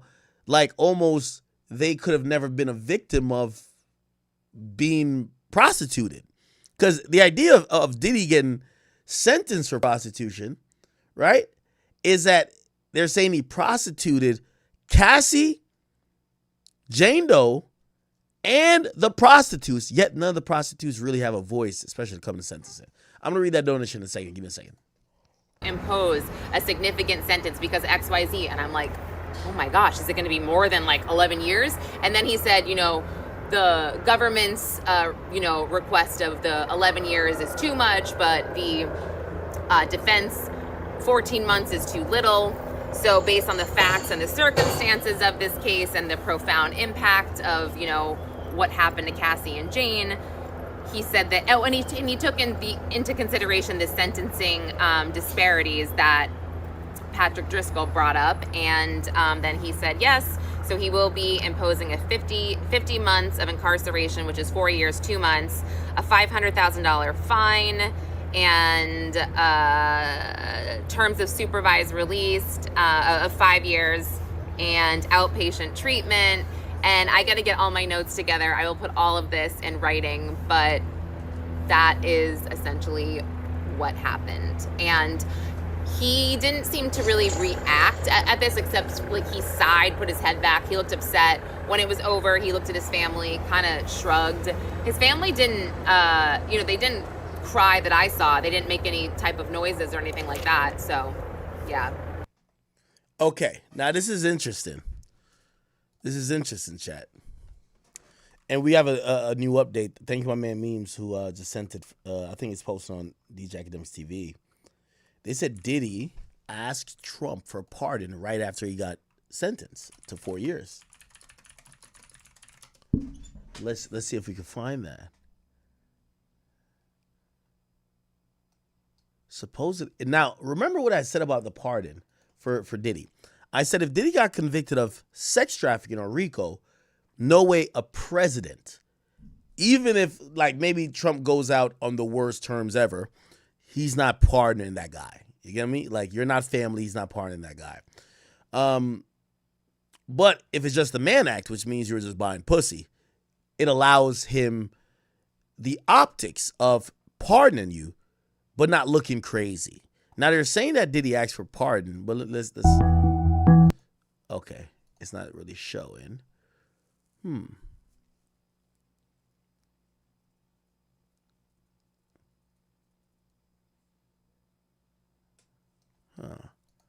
Supposedly was, let me see, it should be today. Oh, here we go. The Israeli government has been arresting and deporting activists that were traveling to Gaza. Today, Greta Thunberg, for instance, also some... Well, she's just a troublemaker, you know. I mean, she's no longer into the environment, now she's into this. She's a troublemaker. She has an anger management problem. I think she should see a doctor. She needs anger. If you ever watch her, she's a young person. She's so angry. She's so crazy. Now you can have her. She's just a troublemaker. Yeah, please. The Supreme Court is back in its term today, Mr. President. Say it. The Supreme Court is back in session. Yeah. They rejected today an appeal by Ghislaine Maxwell to overturn her conviction. That means her only chance at getting out of prison is a pardon from you. Is that something you're open to? Who are we talking about? Ghislaine Maxwell. You know, I haven't heard the name in so long. I can say this, that I'd have to take a look at it. I would have to take a look. Did they reject that? She wanted to... I think he's going to pardon Ghislaine. Ghislaine went up there and was questioned by the Department of Justice. And, you know, in that questioning session, she backed up Trump. She said, yeah, I seen Trump at the island. That nigga was never doing nothing weird. He was always keeping it P. That's what Trump needed, because they was starting to get on Trump's ass like he was down there with Jeffrey fucking them little kids. But Trump, who you know, I think he did a little mismanagement on how he handled the Epstein files and all that stuff. Essentially, she kind of like rescued him out of that. You know, in terms of PR, obviously there's no like, he wasn't gonna go to jail or nothing like that. But I think Trump gonna pardon. No, actually not pardon. Let me be clear, because there's two different things. You have a pardon, and you could commute a sentence. A commutation means whatever you served until now, you're still guilty. Like, for example, he didn't pardon Larry Hoover, even though Larry Hoover has other charges, which are state charges, which he can't do nothing too. But he commuted them, which means that instead of serving the 6 life sentences that he had to do, he basically said, as of today, your sentence is fulfilled. So I think he's going to do that for Ghislaine. Hey, whatever years they gave you, as of today, your sentence is fulfilled. So I think he's going to give a commutation, not a pardon. A pardon means you never got convicted. Like, YoungBoy could, you know, well, he has other cases, but he probably could technically buy a gun. You know what I mean? He got pardoned by the president of the United States. You get what I'm saying? So anyway, yeah, I don't think he's going to pardon her. He's going to give her a commutation. And by the way, this is just like me guessing. But apparently they asked him about Diddy afterwards. Here we go. So he's deflecting a little bit because I think he knows Shorty held him down good. You know, Trump is a nigga who I realize, like, yo, if you hold him down, favor for favor. That's gang. Yo, you hold him down, if he could return the favor, he got you. Right? Appeal her conviction. And what happened? They said that they were not going to hear her appeal. I see. Well, I'll take a look at it. I will speak to the DOJ. I wouldn't. You say I'll take a look at that motherfucker. Consider it or not consider. I don't know anything about it. So, but I'll speak. I will speak to the DOJ. Why would she be a candidate for clemency, sir? I don't know. I mean, I'd have to speak to the DOJ. I'll look at it. I have a lot of people have asked me for pardons. I call him Puff Daddy has asked me for a pardon. But she was convicted of child sex trafficking. Yeah, I mean, I'm going to have to take a look at it. I'd have to ask DOJ. I didn't know they rejected it. I didn't know she was even asking for it, frankly. Steve? Have you made a decision on whether to supply? Well, you see how Trump is such a G. And no, this is not glazing, but like, you could tell he's actually thinking about it, but he deflected the question so well and he threw something else, which is a bigger story into it, a bigger story currently. This is why he's so good with the media, right? He says, Puff Daddy asked me for a pardon, which we never got confirmed. And by the way, Diddy's legal team, they always act like, oh, well, that's not what we're focused on because we're focused on trying to, have him beat the cases or during the trial. And, they've been really like elusive in trying to answer this question about, are you in communication with Trump in trying to get a pardon? Trump, while trying to duck this Ghislaine Maxwell question, throws out a bigger story that outlets like me are going to bite into. Oh, Diddy asked me for a pardon. I guarantee the pardon wasn't, like, I see headlines being ran saying, oh, Diddy asked for the pardon after he got 4 years. No, I think Diddy asked for the pardon back then when Trump said he would look at it. I think he asked back then. But they're pressing Trump on Ghislaine, and Trump needed to get out of that, so he threw that shit in there. Look at it. I have a lot of people have asked me for pardons. I call him Puff Daddy has asked me for a pardon. But she was convicted of child sex trafficking. Yeah, I mean, I'm going to have to take a look at it. I'd have to ask DOJ. I didn't know they rejected it. I didn't know she was even asking for it, frankly. Steve? Have you made a decision on whether to supply Tomahawk missiles to Ukraine or sell them to NATO and let them sell them to Ukraine? Yeah, I've sort of made a decision, pretty much. If you consider, yeah, I think I want to find out what they're doing with them. Yes. Where are they sending them? I guess I'd have to ask that question. That war should never have started. Would have. Now, a lot of people believe that Trump and Ghislaine, Trump and Ghislaine may have had like a little head nod deal to say, yo, if, you do this like, interrogation, so to speak, and you don't implicate me in shit, I got you later. I'm the president. You feel me? Now, I'm not saying Trump did nothing wrong because that's my nigga. But it's one of those like, yo, if you hold it down for me, I'm going to hold it down for you later. So we'll see. But Trump did say he's going to look at it, which, again, I think when Trump goes out of office, we're going to see the craziest pardons ever, my nigga. I ain't even going to lie to you. Shit. I think anything short of El Chapo coming out, like, this shit might happen. This shit might go down when Trump is leaving, because that's when people usually do the biggest pardons, right? And remember, he can't run again. Okay, so Diddy takes a stand, does a bunch of crying, right? Let me see. Was my man Sean G there? I know I'm going a little bit slow, but remember we missed that day. Sean G. We'll get his, synopsis on it, and after his synopsis, let me see. Then we're gonna do our math on how much time we really think Diddy's gonna get, okay? And then we'll move on to some other topics. Mr. Sentencing, it's going down tomorrow. My life. This is my life. Oh, no. Okay. Oh, he didn't go live?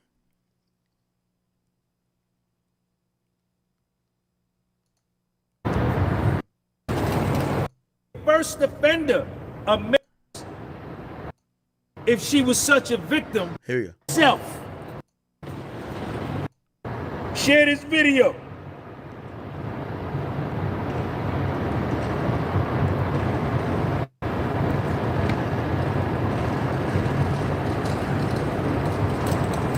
By the way, while we're waiting, I meant to put this on after the Trump video.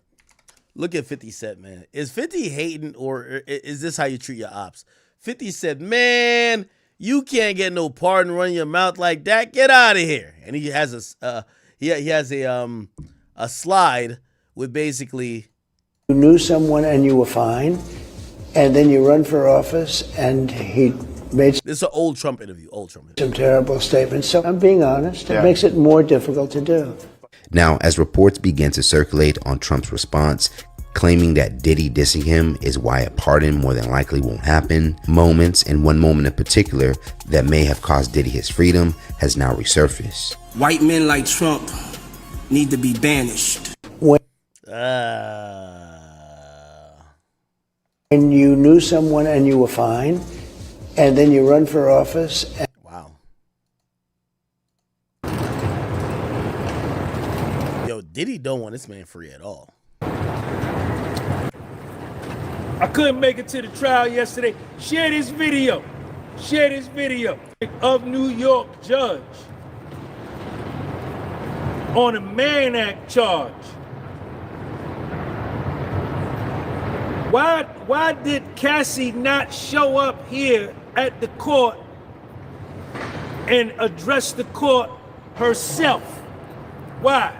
I'm gonna be honest. It's probably in the benefit of Diddy that she didn't show up. Now remember, she just had a kid. Like, she just gave birth, I believe. Why not? Check Sean G out. Why didn't Jane Doe, if she was such a victim and she felt so she needed vindication, if Cassie needed vindication, why did not Cassie and Jane Doe show up and represent themselves at the sentencing and ask for more time for Puff? Why did the judge feel the need to do that? Check Sean G out. Check me out. Check my gear out. Look at my gear. Look at my gear. I got the dope gear on. I got the dope gear on. The abs is locked in. The abs is locked in too. A Southern District of New York judge gave a first offender, a man who was acquitted. Now, I think this is where we're going to find out. And some people are going to, there's going to be so much appeals that's going to be flying, right? He is a first offender. Like, Diddy is not a felon. Diddy doesn't have sex charges. Diddy doesn't have a domestic violence conviction. Diddy has no convictions. So to have a first offender get slammed with 4 years, which, by the way, he got convicted of 2 counts.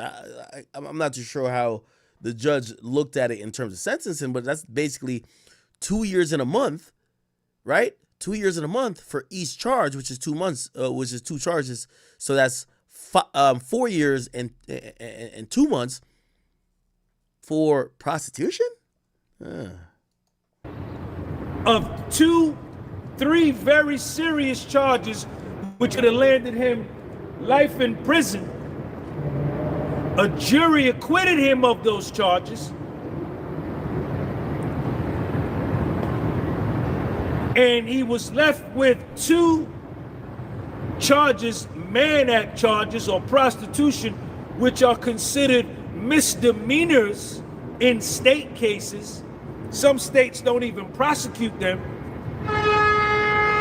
And gave the first offender, first offense, no criminal history, no infractions at MDC Brooklyn, already served 12 and a half months, denied bail, yet still on very weak Mann Act prostitution charges, gave him an upward departure of 9 levels, enhanced him 9 levels and did an upward departure, going against what he asked for. His word, Judge Submarinian, you lied, Judge Submarinian. Your word is some shit. You a liar. Because in your order dated July the 9th, 2025, you asked for USC 18-24-20. Nah. But if you don't know, Sean G, he was incarcerated at one point. So like you know, a lot of stuff is personal to him because he's been in some of these situations, and he felt railroaded by the legal system then, and he thought that Diddy was getting railroaded by them now. 21, criminal history category 1, sentencing guideline range 2G1.1, subsection 1, subsection A, which is a base offense level of 14. You asked for that. If you wanted to add the coercion, which according to Mark Agnifilo, you mentioned 7, 8, 9, 10 times in your little soliloquy, it should have been enhanced in your letter to a USC 18-24-22 with the enhancement for the coercion. But you didn't ask for that. You went against your own word. You went against your own word. You went against your own word. Never before in the history, well, let me not say that. Let me not get into saying things I have no proof. But it is an aberration. It's a standard deviation. 2 or 3 or 4 or 5 standard deviation for a judge to do an upward departure 9 levels on a first offender with a criminal history category of 0. I'm just telling you what it is. And I got the transcript. I got the transcript at the crib. I ain't read it yet. I have another business. Okay. All right. Shout out to Sean G. I just want to give him some love real quick.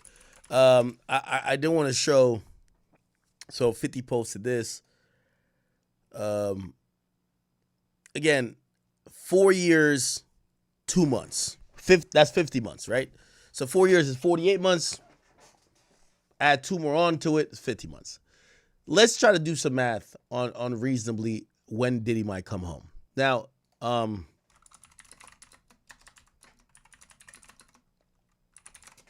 so Diddy was locked up on September 16th, 2024. Let's do the math.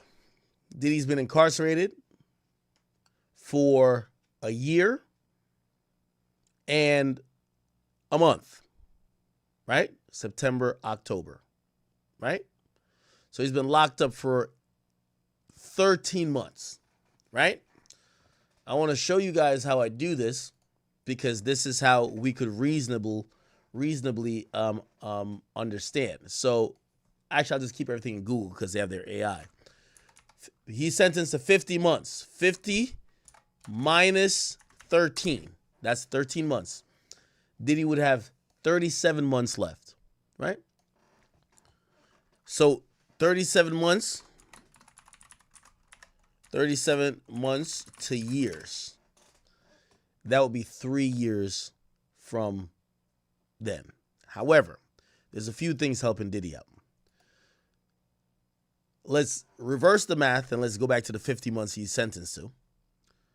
The 50 months he's sentenced to, before we even get to time served, is going to be offsetted by what's called good behavior. Diddy ain't up in jail doing all the bullshit. He's not trying to fight people. He's not trying to do this. He ain't trying to blah, blah. The federal guidelines allow for 15% off of your sentence for that. So let's do this. Calculator. Okay, we got one here. So 50 months times 0.85. That's going to be 42 and a half. We're going to call it 43 for the sake of conversation. So even though he was sentenced to 50 months, 50 months. If he was going to serve all of it and given good behavior time, he would serve 42.5, or let's just call it 43 months. Okay? So let's use the new number, 43. 43. Now, there's two things that are operating that might help him out, and we're going to Google it. There's, number one, the First Step Act. Don't know if you guys know what that is. Which president signed the First Step Act, which, by the way, oh my God, signed the Constitution, no. The First Step Act, and this is not an endorsement of, Donald J. Trump, but Trump is the person who did it. Now, what is the First Step Act? So the First Step Act, and we get an overview here. This is the Federal Bureau of Prisons. He signed into law in 2018, which basically it wanted to improve criminal justice outcomes and reduce the size of federal prisons, right? So this matters for federal crimes, federal prison. Diddy happens to have a federal crime and is in federal prison. So it requires the Attorney General to develop a risk and needs an assessment system to be used by BOP to assess the recidivism risk and criminogenic needs of all federal prisoners. Okay, now this is going to be like long-winded, but to kind of make it a little bit succinct, it gives federal inmates up to 45 or 54 days of good time credit for every year of their imposed sentence. Okay, so essentially, and by the way, there is some requirements here. Some of the requirements, and by the way, I think the First Step Act was meant for people who were incarcerated federally for crimes that had to do with, maybe some sales of drugs, but you were like, you're the first time you ever got locked up for such a crime. You're not like a drug kingpin, right? And it wanted to, it says eligible inmates can earn time towards their pre-release custody. Offense that makes inmates ineligible to earn time are generally categorized as violent. Does Diddy have violent allegations? Yes. But violent convictions? No. Involving terrorism, espionage? No. Human trafficking? Sex and sexual exploitation. Now, this is where they're probably going to argue this. It might go to appeal. They're going to try to probably argue that Diddy's Mann Act violation, even though that's sex, that's in the sex realm, that it's not necessarily, it shouldn't be not considered. But I'm going to be honest with you, I think they're not going to consider Diddy for the First Step Act. So again, also it excludes offenses as a repeat felon in possession of a firearm, blah, blah. So basically, if this wasn't a sex charge, Diddy would be like shoo-in for this. I don't think this is going to help him out. But just to let you know, 54 days of every year that was sentenced, let's see how that would play out if we were supposed to think about it. 54, remember, it's every year. Each year, so Diddy has 4 years. So it would be 4 times 54, right? That's 220. Do I got my math right? I think I do. 4 times 54 is 220. And then there's 2 months, so we get some time off of that too. So like 220, let's call it 235. 235. So Diddy would have gotten 235 days off for the First Step Act. He's not a felon. He's whatever. This is the first time these things are happening. He would have gotten time off based on the First Step Act. However, because his conviction does involve some sex stuff, I don't believe he will, because the First Step Act bar people who involved in human trafficking. Diddy wasn't accused of human trafficking or sex trafficking, but there was sex. I think they would consider the Mann Act sex exploitation, honestly. So already, remember, so good time, we got a calculator here, 43. If the First Step Act was supposed to work, we would have minused another 12. So it would like about 12 months, because it would be 250. Actually, we could say like maybe 11 or 10 months. But even then, Even 10 off of this is good, right? So it would have been down to 33. Now, what is going to help Diddy, because I don't think this will help him, but if it did help him, let's say we're nice. We're going to add this 10 back. We're going to add it back because I don't think he's going to qualify for this because of the nature of the charges. But let's act like he's getting everything his way. Minus 10. So he would have to serve 33. Keep in mind, he's done 13. So we're going to minus the 13 off of it too. So we got 33 months to serve. Remember, good behavior and First Step Act. But there's another thing that would help Diddy out. What would help Diddy out is called the RDAP program, right? Now, what the RDAP program is in federal prison early release is that it says there's different categories of it, right? So if you're serving between 31 to 36 months, you get 9-month reduction if you do the program. And by the way, how it works is that they have to determine that you had a drug problem. The eligibility is to qualify for the reduction, an inmate must have a verifiable substance abuse problem. I think that's easy to prove for Diddy. Like Diddy literally was taking 15 drugs, not only to fuck the bitches, but to do his thing. So like he's definitely going to qualify.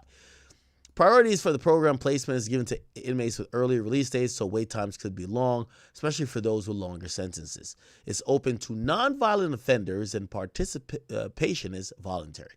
This is a program that's definitely going to be in Diddy's wheelhouse. This is what Diddy needs to come home earlier. So what would it help him with? So the sentence length determines a reduction. So Diddy was given 50 months. So we don't even have to think about these, right? So if you're only given 30 months or less, you can only get 6 months off. If you're given between 31 and 36 months, you can only get 9 months off. But when you're given over 37 months, which Diddy was given 50, you could get up to 12 months. So if Diddy goes to this program and he, does this drug program, the RDAP program, we have to minus 12 months, okay? So it says inmates serving over 37 months or more could receive the whole 12-month reduction. So let's go back to the calculator. Remember, 43 is good time. So he got sentenced to 50. 43 is good time. We gave him the 10 for the First Step Act, but I don't think he's going to qualify. But we're acting like he qualifies. Remember, we said we're going to add it back at the end. Okay, cool. So we're at 33. But let's minus another 12 because he's going to do the drug program. That's a fact. Minus 12. Leaves him at 21, right? With the 21, he already served 13. Minus 13. 8 months. Which means two months in prison, 6 months in a halfway house. Usually a halfway house around 6 months or so, they'll start transitioning you back to regular society. They'll put you in a halfway house, which is basically like jail camp, right? Now, so what would be left is the 8 months to serve. Now, I don't think he's going to qualify for the First Step Act that Donald J. Trump signed into law would help him with it because the Mann Act is still a sex charge. It's still a charge involving sex. So we're going to have to put it back there. So 8 plus 10 is going to be 18, okay? So what we believe that he's going to have to serve is 18 months. Let's think about 18 months. 18 months would be a year. Remember, you need 6 months for around 6 months for a halfway house.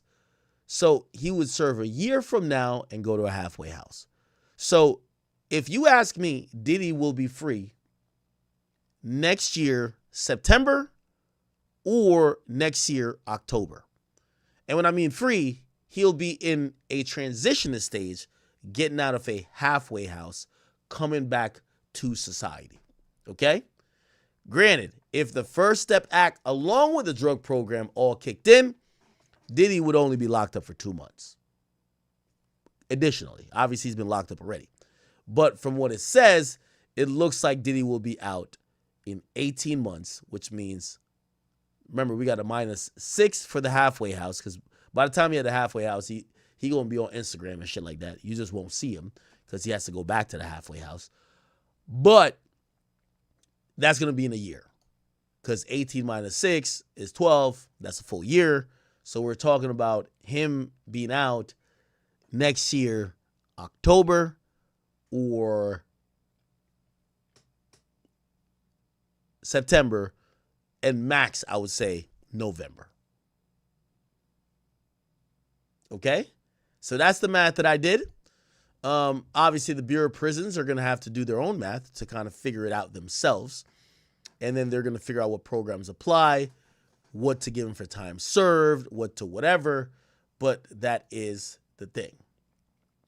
Now, there is some news coming out.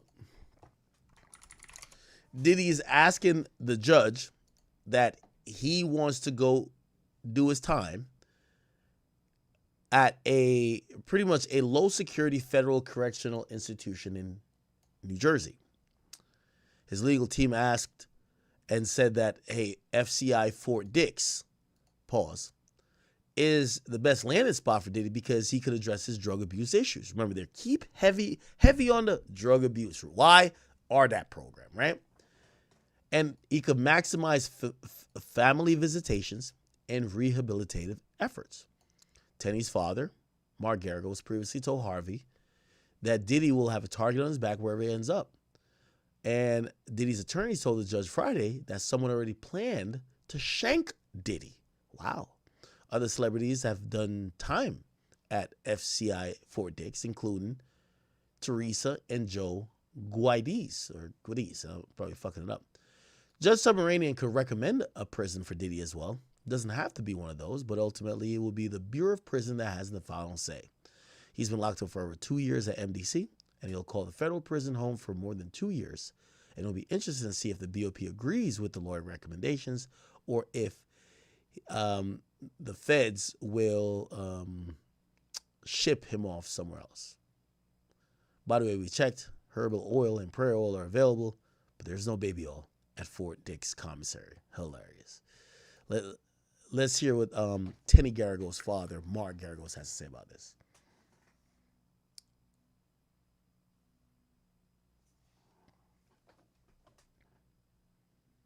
Here we are.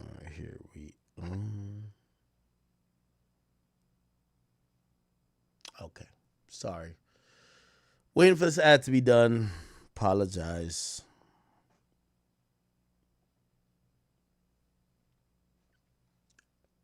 I see y'all in here. Okay, here we go. Are you concerned that Sean Diddy Combs could be sexually assaulted, violently assaulted? Is that a thing? Because based on what was said in court, it feels like a thing. Yeah, it clearly is a thing. I mean, they're already, and he did not want to make a big deal of it. They already tried to shank him once at the MDC, and that was thwarted. And it happens in prison. I mean, you and I could tick off how many times we are aware of somebody getting seriously injured or killed in prison. And so they're going to have to keep him somewhere that they can keep an eye on him. It would have obviously been better if he had gotten less time and had been at a camp. But he's going to be in a facility where somebody's going to have to, from the BOP, and I think they're well equipped to do it if they can, to keep an eye on him because he is a target. So let's say he is sent to a minimum security prison. Is he out of the woods when it comes to that kind of assault? If you're going, you and I talked about Ghislaine Maxwell, who went from the one place in Florida, which was a higher level, not a camp. And she was transferred after she did the interview with the couple-day interview. She was transferred to what they call a camp in Texas, which I'm familiar with. I've had other clients in. So a camp is generally one of the better places to be. And the reason for that is because a camp is basically you get certain privileges. And if you step off of the line, so to speak, if you violate, if you do anything that is not according to Hoyle, they will immediately send you someplace a lot more onerous. So that's why I say in a long-winded answer to your question, yes, you've got to get designated somebody. You know, I know he wants to be New York adjacent. If I'm Sean right now, I'm going to be angling for someplace like Lompoc satellite camp or something along those lines. But that still doesn't answer. Is he out of the woods when it comes to being sexually or in any way assaulted by being in a minimum security prison? Look, it's a prison. Anywhere you go is a prison. You always have to watch your back, literally. And if that's the case, you're never really out of the woods until you're released, or you go to a halfway house, or you get into one of the programs. But if you are in a camp or in a low-level designation, your odds go down dramatically. Okay. So Diddy wants to spend his time at a low-security prison. We don't know. Okay? Let me see. Is there anything else we did not cover?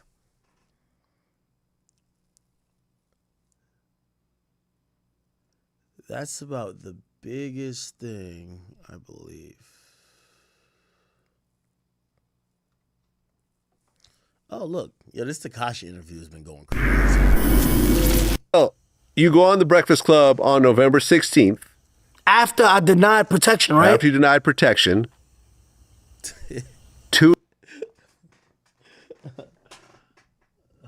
Stole that shit. That's what I do, nigga. Fuck, nigga, I stole that shit. 2 days later, that's when all hell breaks loose. On the night of November 18th, 2018, 6 men were arrested by ATF agents in New York City. You, Shotty, Mel Murder, Foo Banger, Ish, and Crippy. Tell me about how you were arrested that same day. I was going to an Annuel concert in Connecticut at the Foxborough, Fordborough, whatever the fuck it's called. I left the house around 6 p.m. that night. Like, it was a Sunday. But like I said, bro, I just don't like the fact that people ignore all these facts. They're like, no, but yo, bro, just cut this Vlad interview off. The nigga's talking mad bullshit. Bro, the nigga still did what he. Yo, bro, like, people don't like facts, bro. Like, are you making this shit up right now on your laptop? No, this is all public information, record. Bro. This is all public record. No, but why you think people don't like the facts? Let me just ask you that. Why do you think people is like, man, he's right, but fuck him? No. Up until the point of the arrest, you were not cooperating, you didn't want protection, you did not press charges. So why did they arrest us? Somebody told on us already, right? Well, I'll tell you. No. Why did they arrest us? It was a 5-year joint investigation by Department of Homeland Security, NYPD, and ATF. I met them that year. It's crazy. On protection, you did not press charges. So why did they arrest us? Somebody told on us already, right? Well, I'll tell you. No. Why did they arrest us? It was a 5-year joint investigation by Department of Homeland Security, NYPD, and ATF. So I met them that year, right? Yes. I met them that year? Yeah. So that means they was being investigated, right? Well, they're being investigated before you even met them. 5 years. And people been telling, right? Because an investigation has to open with a cooperator, right? Right, because this happened in 2018 and Gummo was, 2014? 2017. 17. You see? Yeah, 17, a year before. So I met him that year, right? So 4 years before you met him, they're already being investigated by the people feds. Been telling, right? I don't know about that part. So you being investigated, somebody has to tell you that something's going on, right? Not necessarily. All right, cool. You can be investigated. So let me ask you something. So was people telling before me? I'm not sure. Well, the answer is yes. There's a guy named, I believe, CEO Chris, who was cooperating before. And then there was another person who was like an officer or like a CO who was using their badge, like, to give info to their boyfriend, and they were telling too. So the driver, you the driver, yeah, absolutely. The driver. Oh, and then the driver too. The driver wasn't with us on all the drills? Absolutely. all the drills is crazy. When I got kidnapped, was the driver with us? Yes, and he told. Now, I'm just talking about AP Chris, the guy selling the drugs with them, telling them, yo. No, I thought you were talking about the 6 people that got arrested. I don't know if they were cooperating at that point. Bro, there was more people that got arrested after. Yeah, there was a superseding indictment. They locked up more people. Was people telling before 6ix9ine? Yes. When they offered me to cooperate them and give me protection to cooperate them, did I take it? No. So why am I so bashed if you're telling me these people not my friends? Let me tell you this. This one I knew. This I know 6ix9ine is a fucking legend. This motherfucker even spun Vlad, and not even spun him, but like he took over the Vlad. Danger. Yeah. And Shotty was the target of an open FBI investigation, and they'd been tapping his phones as well as his crew. Yeah. Remember this before we get arrested. Yeah. You stated that, right? This is all before. This is before the arrest. Before Breakfast Club. Right. And the FBI was monitoring the situation, and they found a message, I guess, from Mel Murder saying that you're going to be super violated. Hey, when you go to YouTube and World Star, they got his picture next to this shit. Hey, everything he say, they got a split screen with Shotty picture next to this shit. That's cool, but now he got to get violated. Yeah, super violated. Ain't too much he can really do unless he go work. By the way, Jim Jones, please do not get upset at me the next time you see me in public again. I did not do the interview with 6ix9ine. This was done by Vlad. I think I realized Jim Jones was mad at me because Jim Jones, I don't know what Jim Jones thought, but Jim, I'm a hip hop reporter, okay? Relax. I talk about everybody. Jim was so mad. Running around with 100 armed securities all day. He ain't a gang member no more. Nah, he ain't nothing. He was never a gang member. Shorty need to expose him. Like, they gonna have to violate Shorty because Shorty on some bullshit. He better get to violating. He better stalk Shorty every move. Remember, so just to leave clear, remember, because people gonna be like, bro, he's talking too much facts, bro. Just shut this shit off.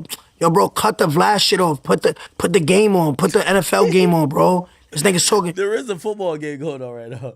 So these is my friends at this time, right? Right, and they also said, hold on. I just want to say, they also said Shotty don't got nothing to lose. Okay, go ahead. These my friends at the time, right? Right. So they talking about super violating their friend, right? Right. Why people ignore that? Super violated means what? Just beat down or killed? It don't matter what it means. Could you mean gonna anything. super beat down or kill your friend? Yeah. Huh? Right. Because they also said that. Right? Hold on, Vlad, slow it down, bro. That's why people. Sorry. Slow it down. People hate me because they don't want to understand it. They like, all right, niggas gonna kill you. So what you did after? Like, bro, you're stating a wiretap right now. Right. So even if they talk about beat down or killing, you gonna beat up Mike? Mike is your friend, right? Yeah. Would you beat him up? No. Why? It's my friend. So I cooperated on my friends. So next question. So that's what you're gonna say, right? Let's talk facts, bro. Would you do that to a friend? So did the feds tell you about the super violated thing? No, I'm still on the topic. No. When the feds met with you, did they tell you about the super violated part? Yeah, and I said, yo, bro, I don't want no nothing, no protection, no nothing. Because they offered you protection, you declined. And why did you decline protection? Is that a fact, or are you just making that shit up? No, that's a fact. Why did you decline protection? Because at that point? I'm outside. I felt like my nuts is bigger than the world. Like, you know what I mean? Like, didn't I say previously I feel like Tony Montana? Like, yo, bro, are you making this shit up, or are you grabbing actual public information from the federal case? No, this is all public information. So what did I do when they said, we'll protect you? What I said? No. And then I continue to go on the public, on Breakfast Club and call them dirty, right? Right. I don't know why this shit's so funny to me. Hold on, let me play this. I gotta get my food from the front door. I'm on a diet. Don't know why I ordered this shit. So I'm about to just put it in the fridge. I ain't about to eat. But let me just play this while I go get it. You're releasing your debut album. You've had mixtapes before, but Dummy Boy is coming out, and this is your major debut album. Yep. But 3 days before this album comes out, yep, you go on Instagram. Yep. You announce you're firing your entire team, including your management, and you're canceling your whole tour. What's up, everybody? So I'm letting everybody know that I canceled my whole tour. The American dates is not happening. It's not going down. Austin, Texas, I think I was supposed to be there today. I'm not going to there. I spoke to the promoters, Jose Avila, with Avila Music. We are going to be in business. I am coming back to Austin, Texas. I fired everybody in my team. I got no manager, I got no booking agent, no PR, no public. I don't got nobody on my team. It's just me. I want everybody to know, if you booking shows, do not book shows unless I say this show is going to be booked with this person. They will steal your money. They're not me. I'm not signing no fucking contracts. That don't got nothing to do with me. Whoever is booking shows for Tekashi 6ix9ine is stealing your fucking money. So if you need shows, I will let people know that I'm booking shows. Or if you're not on the phone with me, do not book that show, because it's not me. I fired everybody. I don't give a fuck who you used to see me with. They no longer around. It's a fucking dub. November 23rd, the album drop. What made you do that? So, if I'm not mistaken, remember, I don't got no laptop in front of me. Yo, Vlad, right now, you got kids, right? Yeah. On your kids, I'm lying. I got a laptop in frfront of me. I just drove, how many hours from Atlanta? 12 hours. Huh? Like 12 hours, 8 hours, something like that. Right? I'm off. I don't prepare. Did I say word to your kids? I told you don't speak about this. Did I ever say that? No, it's an open table clear right here. as a book, right? Open book. Do I got a laptop in front of me? I got anything written on my arms? I talk facts. I talk dates. I think I made that video. You want to see the video? I think I made the video anywhere from November 14th to November 18th. So in that 4 day, I could be 2 days off from November. Let's just say from November 10th to November 18th. Those 8 days span. Yeah.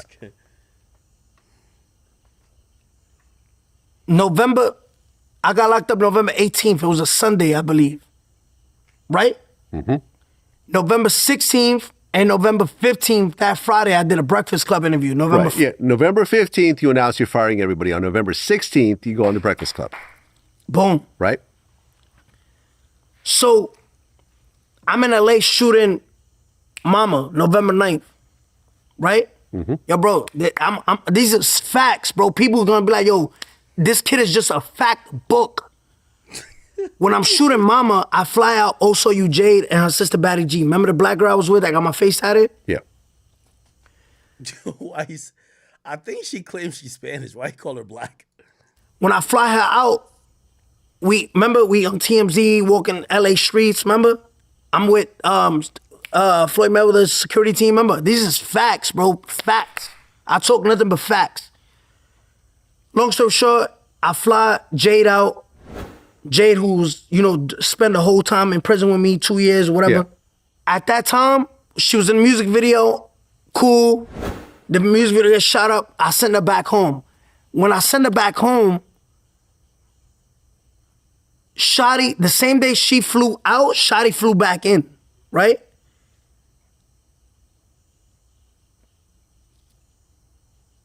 I'm like, damn, this thing was gone for a little minute, you know what I mean? I lied to Shotty. Remember how you just told me, yo, bro, did you ever confront Shotty about it? I'm be real with you, bro. I'm a man. I do not lie. The nigga, I didn't know how to get to his phone without him questioning me. You know what I mean? At the end of the day, I know what Shotty do. So at the end of the day, as a man, look at me in my eyes. I did not confront him because I was like, damn, niggas gonna give me. You know what I mean? Like, I'm just being real shit. Like, you know what I mean? Shotty was gonna shoot you, nigga. At this time, I'm being straight up. I didn't have the braveness to confront a nigga that I feel like was gonna shoot me. You know what I mean? So you were scared of Shotty, basically. At that moment, you know what I mean? And I'm being real with you as a man. I was like, yo, that's a fair statement. But his listen, name was Shotty at the end of the day. No, but at that moment, it was like, damn, this nigga just caught me fucking his girl. It's gonna ruin everything. You know, I'm just being real as a man, bro. Like this whole interview, I'm transparent. Yeah. So I lied to the nigga. I'm like, yo, bro, Jade, the bitch blocked me, bro. Let me get your phone real quick. Let me make this call. I'm lying.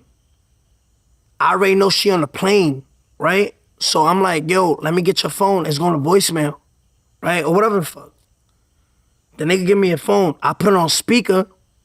so he could see that I'm calling, and I walk out the room. So when I go to the messages, and I see all the messages. From Sarah? With Sarah. Like, yo, pick up.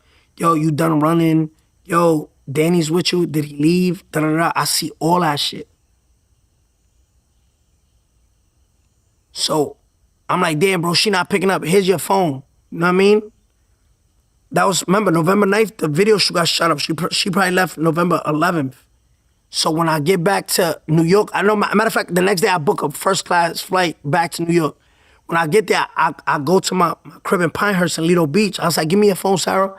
So I look through her shit. She's there with her mom and her dad. I'm like, yo, so anyway, long story short, I went through her phone. The message is deleted. It's just like, you know how you select messages that you want deleted? You don't delete the thread, but it's gone.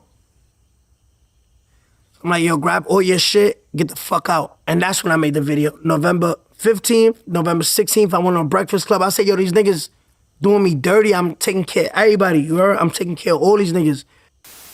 There's a difference between being a gang member and just being a dirty nigga.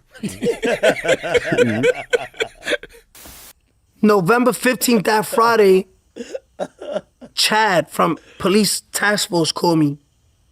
Task Force, they call me and they like, yo, they see the interview, right? The Breakfast Club interview. Yeah. I guess they already intercepted the phone call that nigga was gonna do it to me. The nigga said, yo, remember, he don't know what's going through my head. They already doing the investigation. The nigga say, yo, I know you found out about Shotty and Sarah, that they been having sex, Yo, just keep it cool-headed, you know what I mean?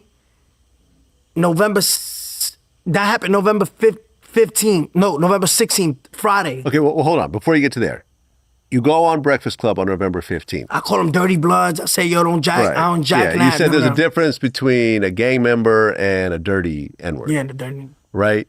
And you also said there's only one thing I fear in life. No, two things. I fear God and I fear the FBI. There's only one thing I fear in life. No, two things. No, I'm not gonna say. I fear God and I fear the FBI. Only two things I'm scared of in life. So are you talking to the FBI at this point? No, that happened November 16th on a Friday. Anyway, this is the most entertaining interview I've watched in a minute. Did Vlad beat me out for? No, I did Kanye. Kanye had I did Kanye this year, right? Or was it last year? Kanye with the whole suit. I did it this year, right? Yeah, I'm still number one in interviews. Hold on. Because I seen this. Every time I see a nigga do an interview, I'm like, I got to turn this bitch up. The 6ix9ine shit is good. But I think I still got it, man. I did a Ye this year, right? If any one of y'all media niggas do any other thing, I got 2 aces that I'm pulling out. I might have to pull for the Drake, and I might have to pull for the Young Boy. Trust me. Y'all niggas is not beating me in interviews or the top interview this year. I'm not letting it happen. Fuck what y'all niggas is saying. The thug shit was cool, but that ain't it. That ain't it, gang. That thug shit ain't it. Nah, it ain't it, gang. It ain't it. I'm telling y'all. This year, any of y'all media niggas pull for any crazy interviews? I bet. Now we got to do it. Yo, YB, come on. I know we did 5 interviews already we didn't put out. We're putting out this one today. Yo, Drake. Hey, Drake, let's get it. We bombing on that nigga. Let's get it right now. I'm telling you. I still think I'm in the lead, chat. I still think I'm in the lead. Anybody had a bigger interview this year? Nah. That thug shit was cool, but nah, that ain't it. I ain't gonna cap with you. It was definitely a moment, but that ain't it. That wasn't it. You said DJ Headmine surpassed me? Yeah, if he's sucking Kendrick's dick, like in a porno. What the fuck is you niggas talking about? Who? I need a Gunna interview? I have to do that, huh? Shit, or if I get, if Dirk get out? Anyway, I bet. Let's keep running it. Yo, what the fuck is going on the gram, chat? Yo, why A Boogie and his squad beat niggas up like this in Japan? Yo, they in Japan, but they ain't doing no taekwondo. They just giving niggas the beats. Now, ladies and gentlemen, apparently there's a Japanese club that went along with a Atlanta-style party. I don't know if there was like a millionaire or billionaire behind this, but this is in Japan. And apparently they wanted to throw, from what I'm hearing, a Magic City-like party. So they wanted to bring Atlanta to Japan.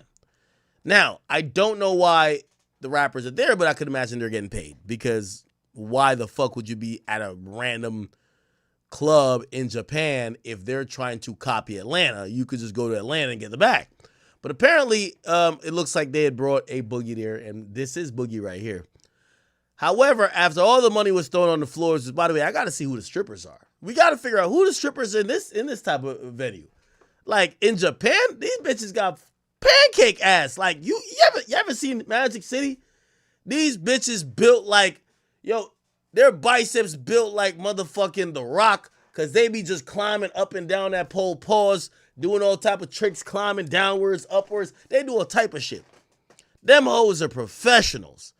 So I was wondering, first of all, if y'all gonna bring Magic City to Japan and you brought it to a Japan club, please don't tell me y'all got them little memoirs of a geisha bitches up in there like shaking that flat back, you know what I mean? That flat back pancake. No, we don't want to see that shit.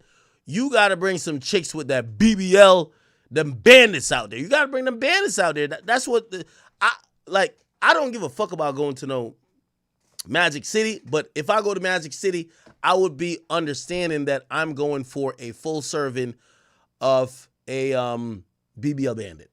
So when I'm hearing this is in Japan, you know, Japanese chicks ain't hitting for nothing. Not with the BBL. They cute though, but they ain't hitting for nothing when it comes to that. So I was trying to figure out where the strippers at, but I can't find no videos where I see the strippers. I got to see the strippers. That's important for me. The plot got to make sense. Don't try to bring Atlanta to Japan. Yo, it's like trying to bring Wakanda to Ireland, but there ain't no niggas in there. Like, what the fuck? Like, the hell? You got to do it all. So I do want to know who the girls are. Anyway, the point is this. Video came out on TMZ where they accuse A Boogie and his homeboys of beating the brakes into a few people that were there. First reports were trying to claim it was Future and his team, but I think it's been since corrected that Future was nowhere near this place. However, I'll play you the video now, and this is A Boogie and the squad. I won't even say, let's just call it they're getting a little extra cardio in. Check this out. That's Boogie.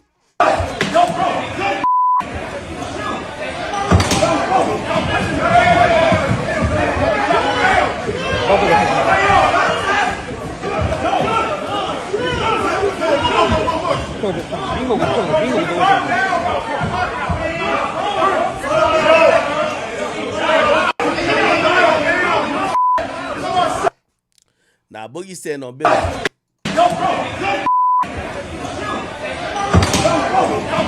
Yeah, somebody. The beats. Boogie over here popping shit. Which, by the way, Boogie, shout out to the whole High Bridge.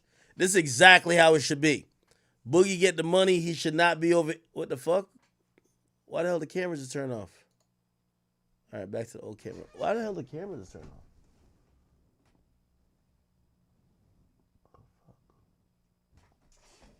What the fuck? It should turn back on. No? Oh, it's back on. I don't know what happened. Anyway, shout out to Boogie though. You know, this is why rappers get rich. To be able to pop your shit and not do nothing. So you see Boogie basically, he's popping shit, but he ain't doing a motherfucking thing. He ain't doing a motherfucking thing. He got a jewelry on, whatever. Everybody else is fighting for him, but that's how it's supposed to be. That's why you become a rapper. There's a new video that came out and 50 Cent commented on it. He actually brought it to my attention. He said, oh shit, A Boogie and them got loose in Japan. Boogie stomping on shit. LOL, stepping on shit. Let's see this close-up video that he talking about. Oh, not. Never mind, Boogie was stepping on shit. Oh, that's Boogie right there. That's Boogie right there. Oh, no.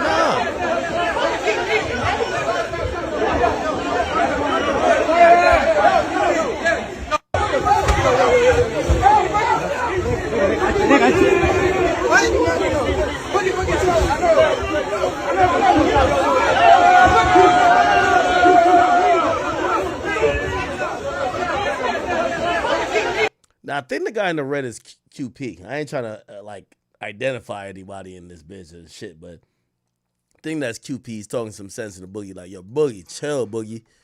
Chill. Why are you stomping on this nigga like you think he's little TJ? Chill out. Relax, bro. Now, that's a joke. Probably a bad joke, but whatever. This is QP. QP be moving around with the bulletproof trucks and shit. Holy shit. He's having his way. Nah,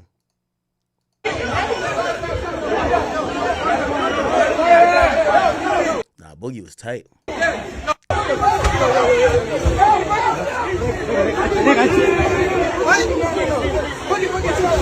Yeah, it's some nigga that's in like a beige or like it's like a light shirt that's here that's getting stomped on. Damn.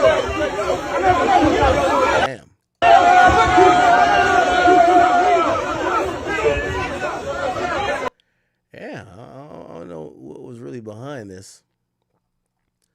Let me see. Do you post anything? All right, yeah, they're not promoting that. I wonder what happened. I talked to my guy from TMZ because they had incorrectly run the headline that they're running the headline that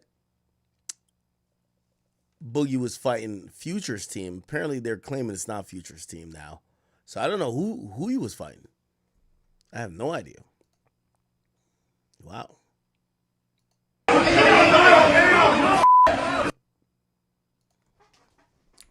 But apparently Japan was having a Magic City party.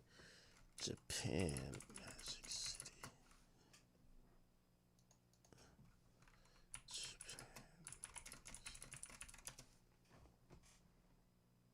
Yeah, that's what they were doing.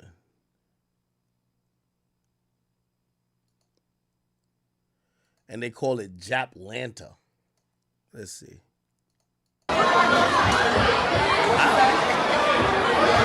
This is in Japan? Oh, they weren't even throwing actual ones. Yeah. My baby's gonna be pretty as fuck. All right, that's definitely a ghetto bitch. So she's from America. Not you a passport, sis. Yeah, I'm a visa bitch. You a visa Daddy! So everybody was happy. Magic City in Japan. They took Magic City to Tokyo. I absolutely love being black. I guess it's the new pop-up shop Magic City. They're going global. They on the tour. They legitimately took Magic City to Tokyo. I just can't believe it. It's one of the most innovative business ideas I've ever seen. You know they was popping it over there. They be popping big shit in Tokyo. I mean, my heart is running it up. And the strippers, they did an interview with all of the strippers.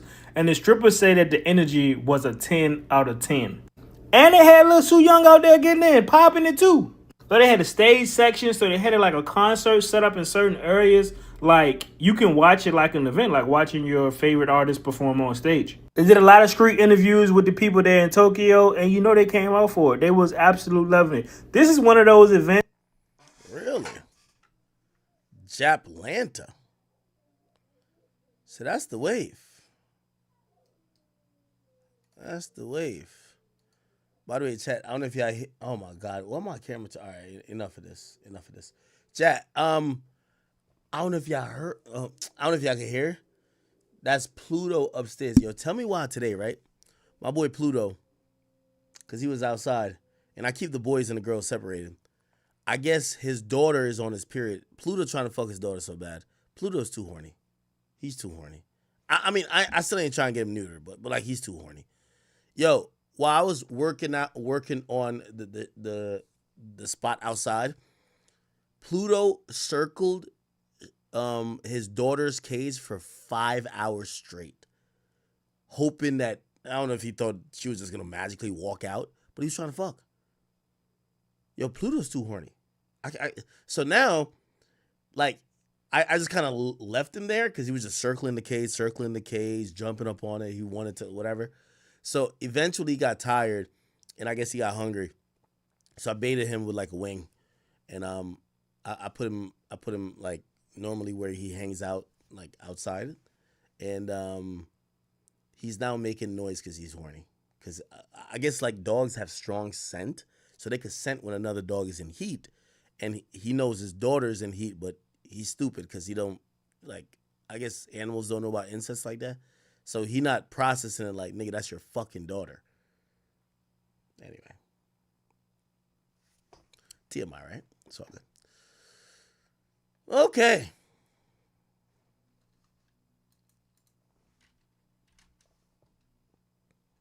Let's see. So, Cardi B reacts to JT diss song. Did y'all see this? They keep saying, let's get active, baby. What? Spin a bitch. So, remember that this song we premiered by JT. I thought it got put out eventually later on, but looked like supposedly the song is back down. I don't know why. However, Cardi B finally reacted to this song that we premiered, and she had a whole theory. She said that the reason why this song got taken down is because it didn't do too good. She's claiming it only did like 25,000 streams, and it was embarrassing, and that's why it got taken down, and this was her response. Streams in the club, 25,000. Spend your streams in the club, bitch. Hating ass bitch, ungrateful ass bitch. I don't care, man. Somebody gotta say it, ass bitch. Fake friend ass bitch, a clown ass bitch. On the neck, kick your friend while she down ass bitch. Your loyalty depends who you around ass bitch. Back door hole. You been trashed since birth. Mama didn't want you, Brenda's baby ass bitch. Tail wagging ass bitch. Bottom feeder ass bitch. Still ain't get no feature ass bitch. You might just now. You might just. Nah, Cardi's popping it right now. Holy shit. Brenda's baby ass bitch. Tail wagging ass bitch. Bottom feeder ass bitch. Still ain't get no feature ass bitch. You might just now. So much. You might just get one now. Or that dick riding you be doing. Never gave up, just started getting dressed ass bitch. Should've asked me would've took you to the show, little bitch. Face pretty, I know I could probably win a pageant, baby.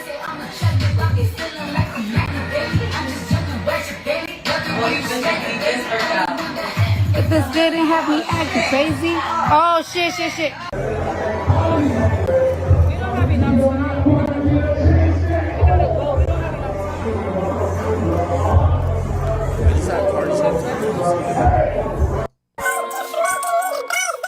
Fully pregnant.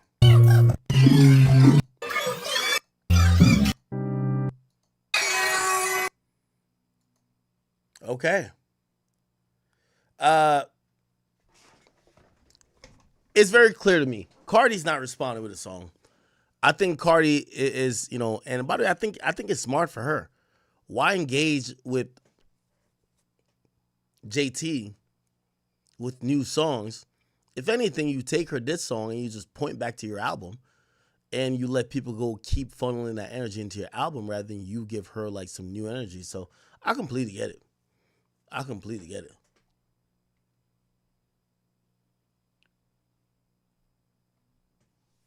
But yeah, Cardi's talking about it. She's clowning her. Bitch, back door hole. Still ain't get no feature ass bitch. You might just now. You might just get one now. Or that dick riding you be doing. Never gave up, just started getting dressed ass bitch. should've asked me, would've took you to the show, little bitch. Face pretty, I know I could probably win a pageant, baby.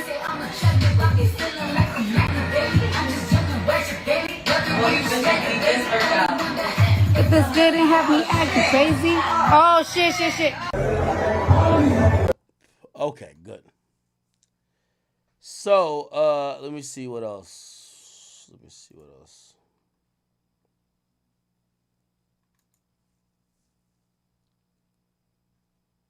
Give me 1 second.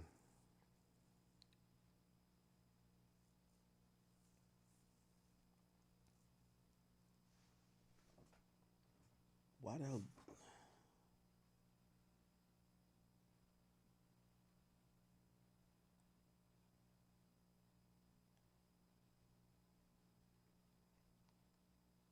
Okay. Whatever. We're not getting much info. All right. So, I guess we're better off trying to get like an update on this David situation, which I think it's like now, I think everybody, including me, are kind of confused about it because the dude ain't a suspect. The police clearly are allowing him to do things that if they thought he was a suspect, they would clamp down on. For example, why the hell would you allow him to basically throw out half of the stuff out of his apartment? Granted, you just did a search warrant on it. Now, granted, maybe you can't stop him necessarily, but it feels like them not incarcerating him is allowing him to do whatever he wants. Let's see. Police confirm David never killed anyone? What? I didn't kill her physically, but in the back of my mind, she died. When word first hit the block that 15-year-old Celeste Rivas Hernandez's body got discovered all decomposed in David's Tesla, no one believed him. But the feds just confirmed new evidence that clears David's name in the homicide case. And the new name they mentioned will change everything you thought you knew about this case.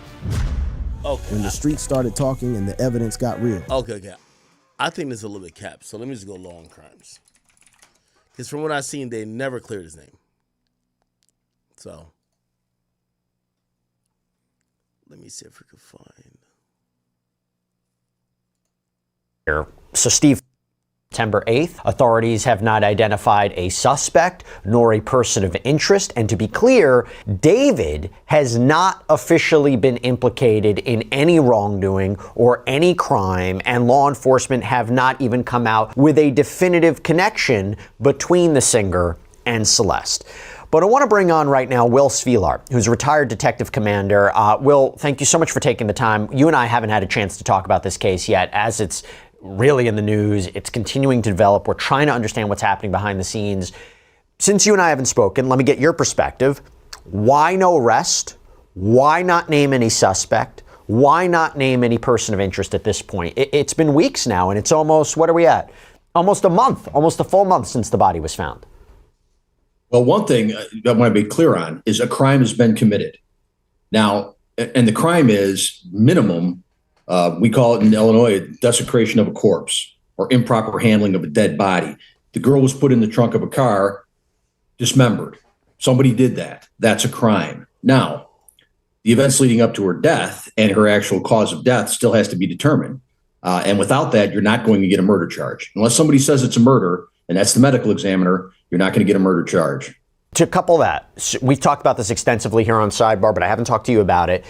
LAPD Captain Commanding Officer Scott M. Williams told People magazine, quote, the Los Angeles County Medical Examiner has not determined a cause or manner of her death, so we don't know for sure if anyone has any criminal culpability for her death beyond the concealment of her dead body. Now, with that in mind, something I don't think we've talked about yet, is that Fox 11 LA, they spoke with a private investigator, Steve Fisher, who apparently got his hands on images of that car, the Tesla, that Celeste was found in. And remember, this car was apparently sitting there for weeks before it was towed to that tow yard, and then workers there smelled this foul odor and alerted authorities. But it was in the Hollywood Hills. Now, it could suggest she was in that trunk for that extended period of time, too. We don't know how long she was in the trunk per se, but her body was decomposed. Anyway, so Fisher says, quote, the car almost looks like it's been off-road in the desert or something. The wheel wells are all beat up. There's a huge dent in the back. This could have been an overdose, and they panicked and hid her body because they didn't want to expose the relationship between her and the minor. And by the way, she was found 1 day after she would have turned 15.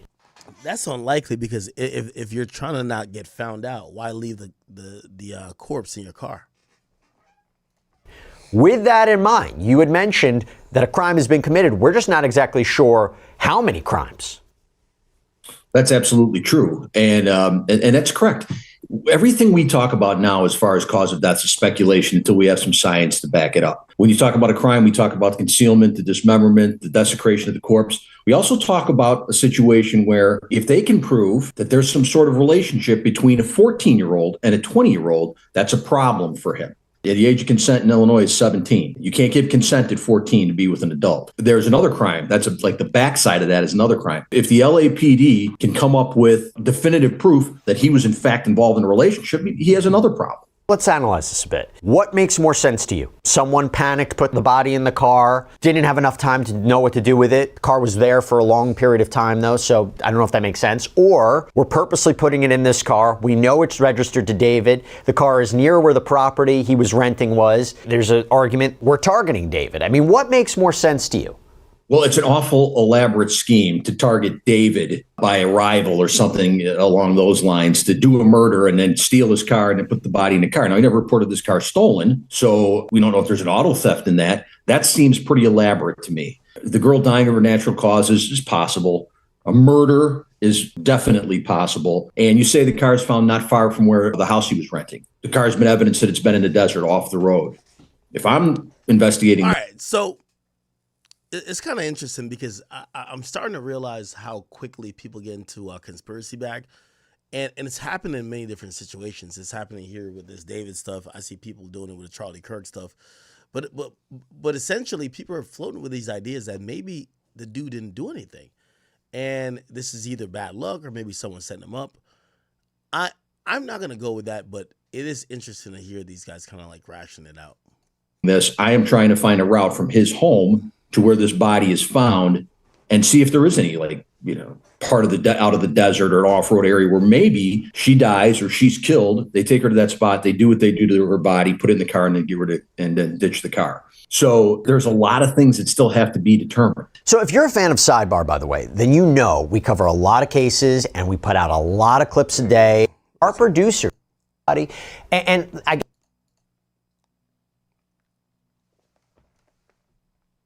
this whatsoever. I haven't seen a statement like that. Now, I'm not suggesting that he is. Again, he hasn't been officially implicated in wrongdoing, but would it be typical of police to say if he had absolutely no involvement in this whatsoever, and there's this whole cloud on a lot of public attention, I have to imagine they have more information than we do at this point. Would they come out and immediately, clear him of anything? It's case by case basis. I mean, if you absolutely know it's not him, you know that. But I can tell you that these detectives are operating on theories too. There's probably 2 or 3 different theories that they're operating under. And I think they're not giving that information that he's been cleared because they just don't know yet. They're still trying to figure out exactly what went down, what caused this girl's death. When we talk about persons of interest, it's kind of a weird statement to use or a weird way to depict somebody as a person of interest in a disappearance. Because the girl's been gone, missing for 1.5 years. Okay, all right, enough of that. Somebody said Pooh Shicey's home? Really?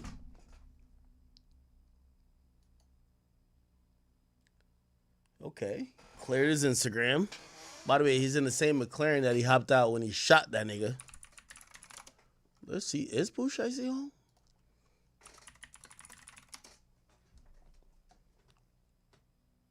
Oh, wow. He is. No audio on this? Open it. It'll take a back up. I always liked his music. This shit about to go crazy. Okay.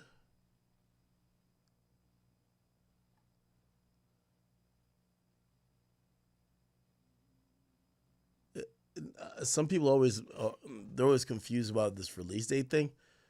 Bro, that means he's on a halfway house. And a halfway house a lot of times will allow you to go do your business, but you got to still sleep at the halfway house. You get what I'm saying?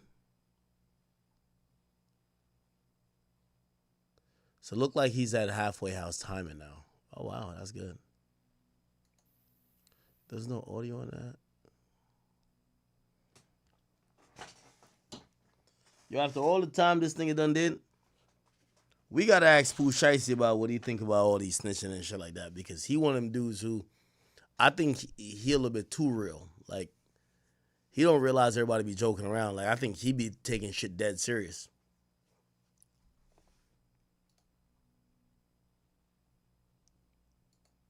Yeah. That's good, though.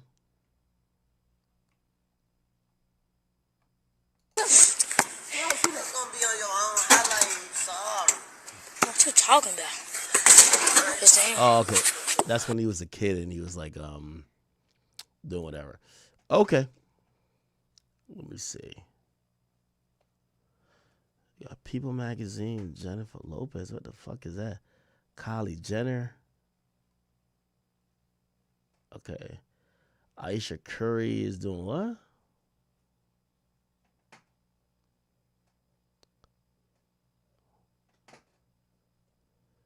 Should Cardi B pay Offset money? I'm going to stay out of that one.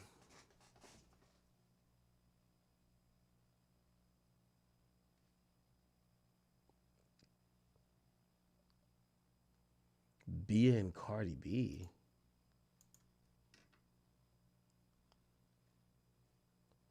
Nah. Okay. Anyway,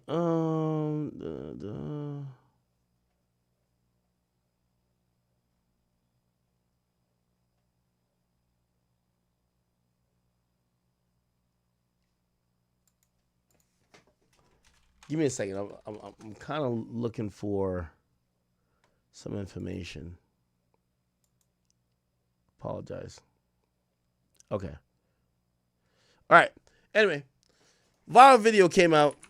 We had Finesse2tymes who went to Houston. I didn't think Houston was still like this, or I thought maybe Jay Princeton and his homies or sons were the only people doing this. But Finesse2tymes Houston. Apparently there was these gangsters that wanted him to check in. And he was not with that shit. But nevertheless, there was a tense back and forth that happened. Check out this back and forth right here. Big dog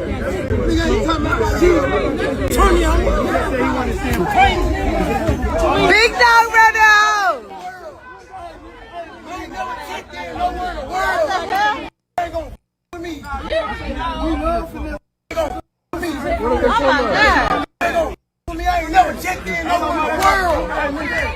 Big Father.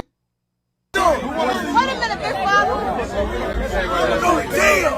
No, you ain't going to jail, Big Father. They're gonna go to jail and check in. That's what they're gonna do. Go to jail and check in. That's what's gonna happen. They're gonna go to jail and check in. That's what they're gonna do. Go to jail and check in. That's what's gonna happen.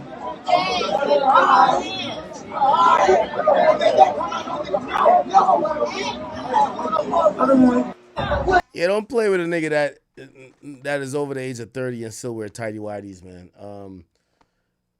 Finesse2tymes, clearly, he was in Texas. This is not even Houston. It's supposedly it's Fort Worth. They wanted him to check in. He was saying he's not with the check-in stuff. We've heard this before. The 6ix9ine situation when he went to Houston was kind of like the same thing. And he's just like basically standing on business saying, yo, I'm not checking in nowhere. And I'm not coming with violence necessarily, but it's like, why the hell do I got to check in? And look like whoever these goons are, they're not really respecting it.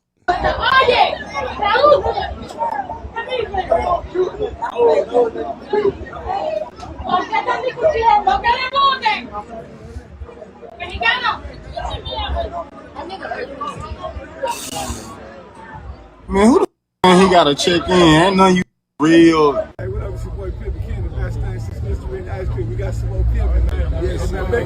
Making easy money, pimping hoes is what? Put it right here in my midst. Right here in my midst. That be mine. Yeah, all off the beach, man. All on the beach, man. Whatever color the beach is, man. You're man.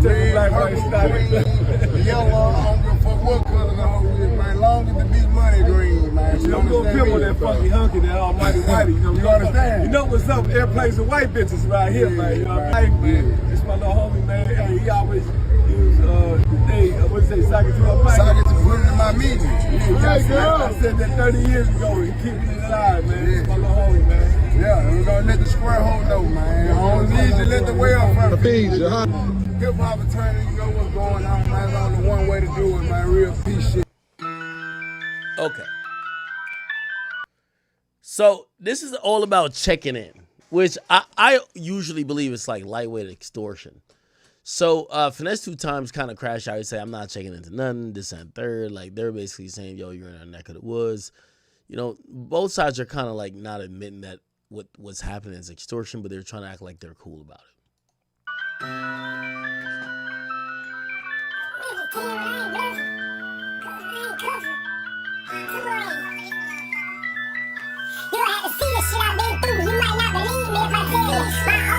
Okay, anyway. So it looks like the check-in shit really got to Finesse, right?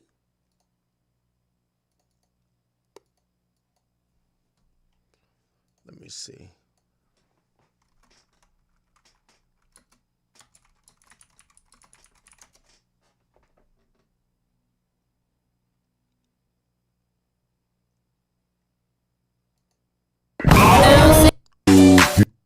Told me 3 times. Supposedly they said there's a fourth word goon speaking about how he got pressed. Got something about the sheriff's job, you feel me? And first of all, we're gonna talk about your boy Finesse2tymes again. So you know, he went down to Fort Worth. I'm sure y'all already heard. You know, them dudes got on him talking about, you know what I'm saying, who he checked in with. And he was like, man, I ain't checking in with shit. And you know, it's a dude named Stop 6 Low Key who had a problem with it. And you know, Lil CJ Casino, that's the hood he from, you know, Stop 6. And you know, hood fame go Yayo. You know, he rock with Finesse. And he was like, man, he ain't vouching for this shit, you know, like, he was like, Finesse2tymes, I gotta check in with nobody, cause you know, Stop 6 his city. And Lil CJ Casino was clowning both of them niggas. But you know, the dude Stop 6 Low Key, he had to say this right here. Then I'm gonna let y'all see what happened with Finesse now, for those of y'all who ain't already seen it. I'm trying to see why the fuck everybody's so mad at me, because I told Finesse. I asked Finesse who he checked in with. Hey, the man got paid to perform. He just walked out on us like that, man. I wasn't smelling that shit. I ain't like this shit, man. So I pulled up on him. I asked him who he checked in with. I was trying to get to the bottom of it. You hear me?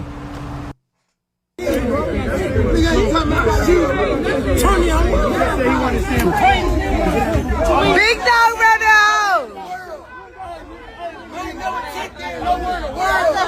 Nigga ain't gonna fuck with me. Nigga ain't gonna fuck with me. Oh my God. Nigga ain't gonna fuck with me. I ain't never checked in nowhere in the world. Big Pop. You got me fucked up. Wait a minute, Big Father. I'm going to jail. Nah, you ain't going to jail, Big Father. They gonna go to jail and check in. That's what a nigga gonna do. Go to jail and check in. That's what's gonna happen. What up, it's your boy Pimp King, the best thing since history and ice cream. We got some more pimping, man. Yes, man. Making easy money, pimping hoes is what? Put it right here. And my bitch right here, my miss. That's me, mine. Yeah, all off the beat. All right, man. All right.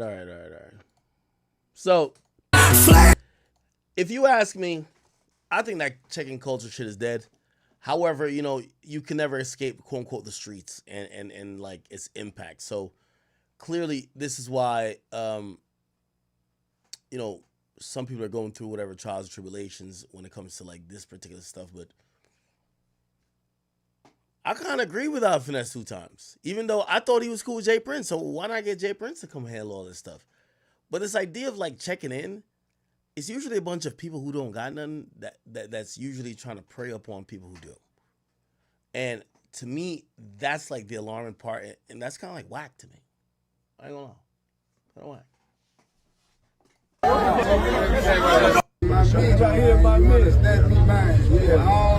Yeah, he was definitely hell bent on, I'm not giving y'all shit. Turn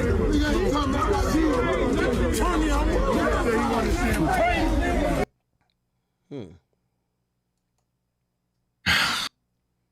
Do you ever say anything afterwards?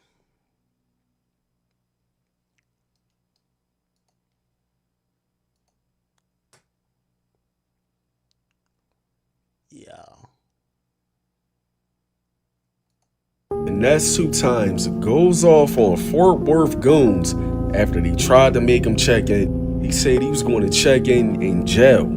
I think you gotta reevaluate your life if you end up in this situation. What do you think? Comment and let me know. Finesse2tymes goes off on Fort Worth goons. If he ain't talking no cash, when he start talking, then I'll talk this. Glizzy in my right hand, empty in my left hand. I imagine money and Benjamin. Meatball Serrano. Go to jail and check in. That's what a nigga gonna do. Go to jail and check in. That's what's gonna happen. Go to jail and check in. That's what a nigga gonna do. Go ahead, go in one time. I don't hate him, but damn.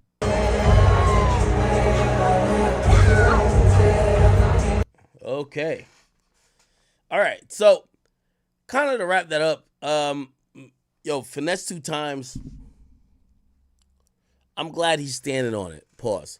Which means, man, why the hell are you getting extorted to, like, go somewhere? And if you got to get extorted to go somewhere, maybe you shouldn't be there. Like, at a certain point, like, you get to realize, like, you're a huge star. Or you're big enough where you don't need necessarily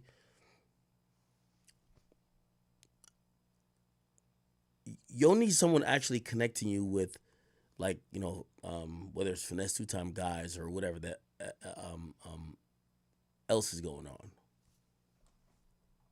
I don't hate him, but damn. Go ahead, go in. Go to jail and check in. That's what a nigga gonna do. Go to jail and check in. That's what's gonna happen. Go to jail and check in. And what I've realized is, like, all these check-in dudes are like they're like blood-sucking leeches. It's like dudes that don't have talent for themselves. So they feel like they got to get money off the talent that comes to their city. So it might be like, and by the way, this idea of checking in, to me, I look at it as extortion. And extortion runs in different ways. The extortion might be,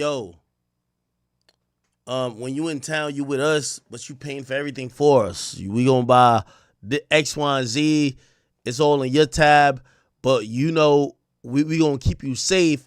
And this is the trade-off. We keep you safe, but you gotta pay for X, Y, and Z. Or it'd be like, you got a show, but you gotta put my mans on the lineup. And, like, you get to realize there is a lot of bullshit that a lot of these artists got to deal with, especially when they're dealing with these established groups that's living in the city, right? Like,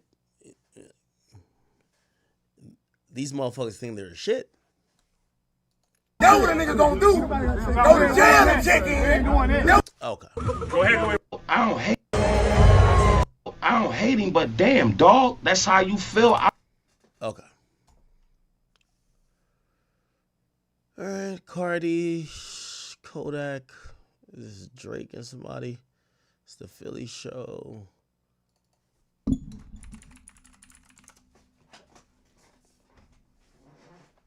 Let's look at a few things. So we got Uzi at a bar mitzvah.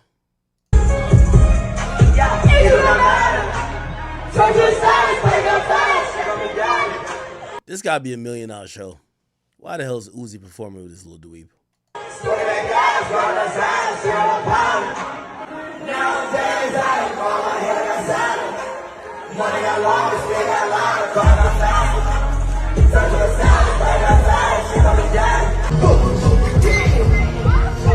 Shit. I must have got paid good. Let's go. Shake it, man. Shake it. Everybody make some noise for Jay, man. Yo, his parents must be loaded. Pause. Hold on. I'm such a pocket watch. I got to figure out who his rich ass parents are. Hold on, Chad. Actually, I can look it up on this computer.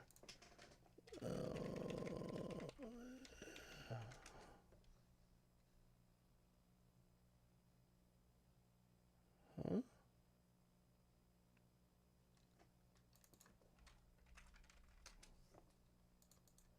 me a second. I'm trying to figure out what his parents do for a living, bro.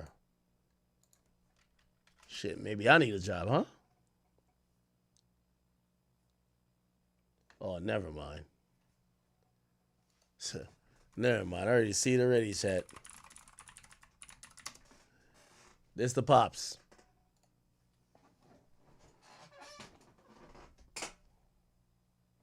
This the pops. Yo, I ain't gonna lie. I think Jay-Z and Roc Nation got the infinity glitch when it comes to money.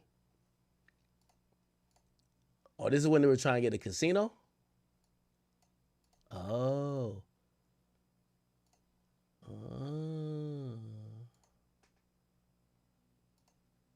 Oh, wow.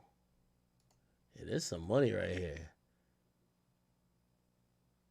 And they got mad pictures with Jay-Z? Yeah. This is a different league right here. Nah, this is a different league right here.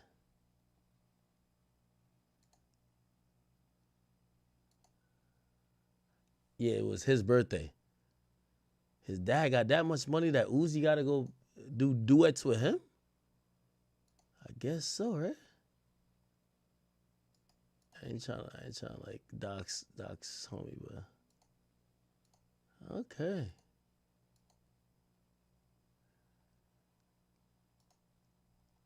Yeah, look like they having it, huh? And they love Jay-Z.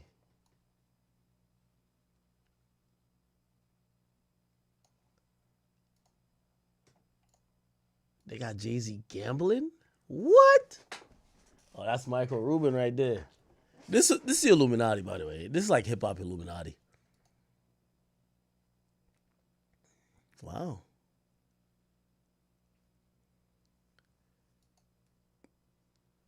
They got Kevin Hart on a jet?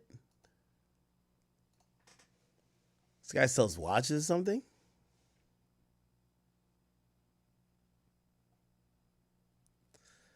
I'm going to just get out of this one. Okay, y'all got it. Y'all got it.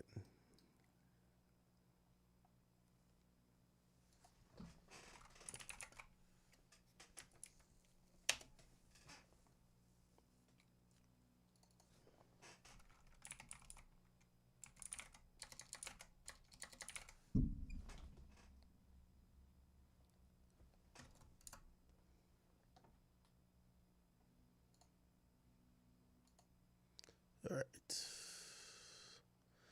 Okay, so Pooh Shiesty is released early. I'm trying to see what else is like going on like surrounding that. It wasn't Boogie and Future, it's just Boogie. Then you got Jack Doherty. Okay, nobody cares. Donald Trump's former spiritual advisor pleads guilty to child sex abuse. What?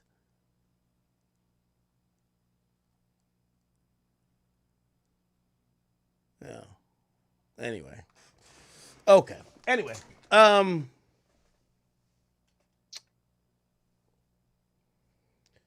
all my YouTubians, y'all gonna be confused. But for everybody who was on Twitch and everybody who was on not Twitch. Did I say Twitch? What the fuck? I'm lit. Everybody who was on Kick and Rumble, no.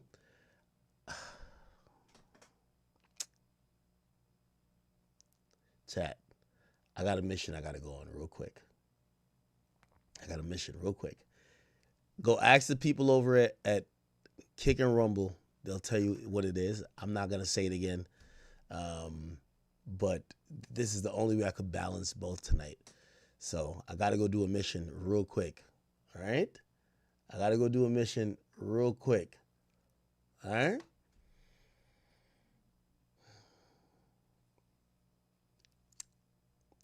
I'll give you more explanation later. If you don't have no idea what I'm talking about, ask anybody who was watching the pre-stream, because there was a point we almost didn't stream. But we kind of figured it out. But I can't give a full stream. That's the fucked up part. So I gotta go do a little mission real quick, but I will be back. And I don't know. Do you understand what I'm saying?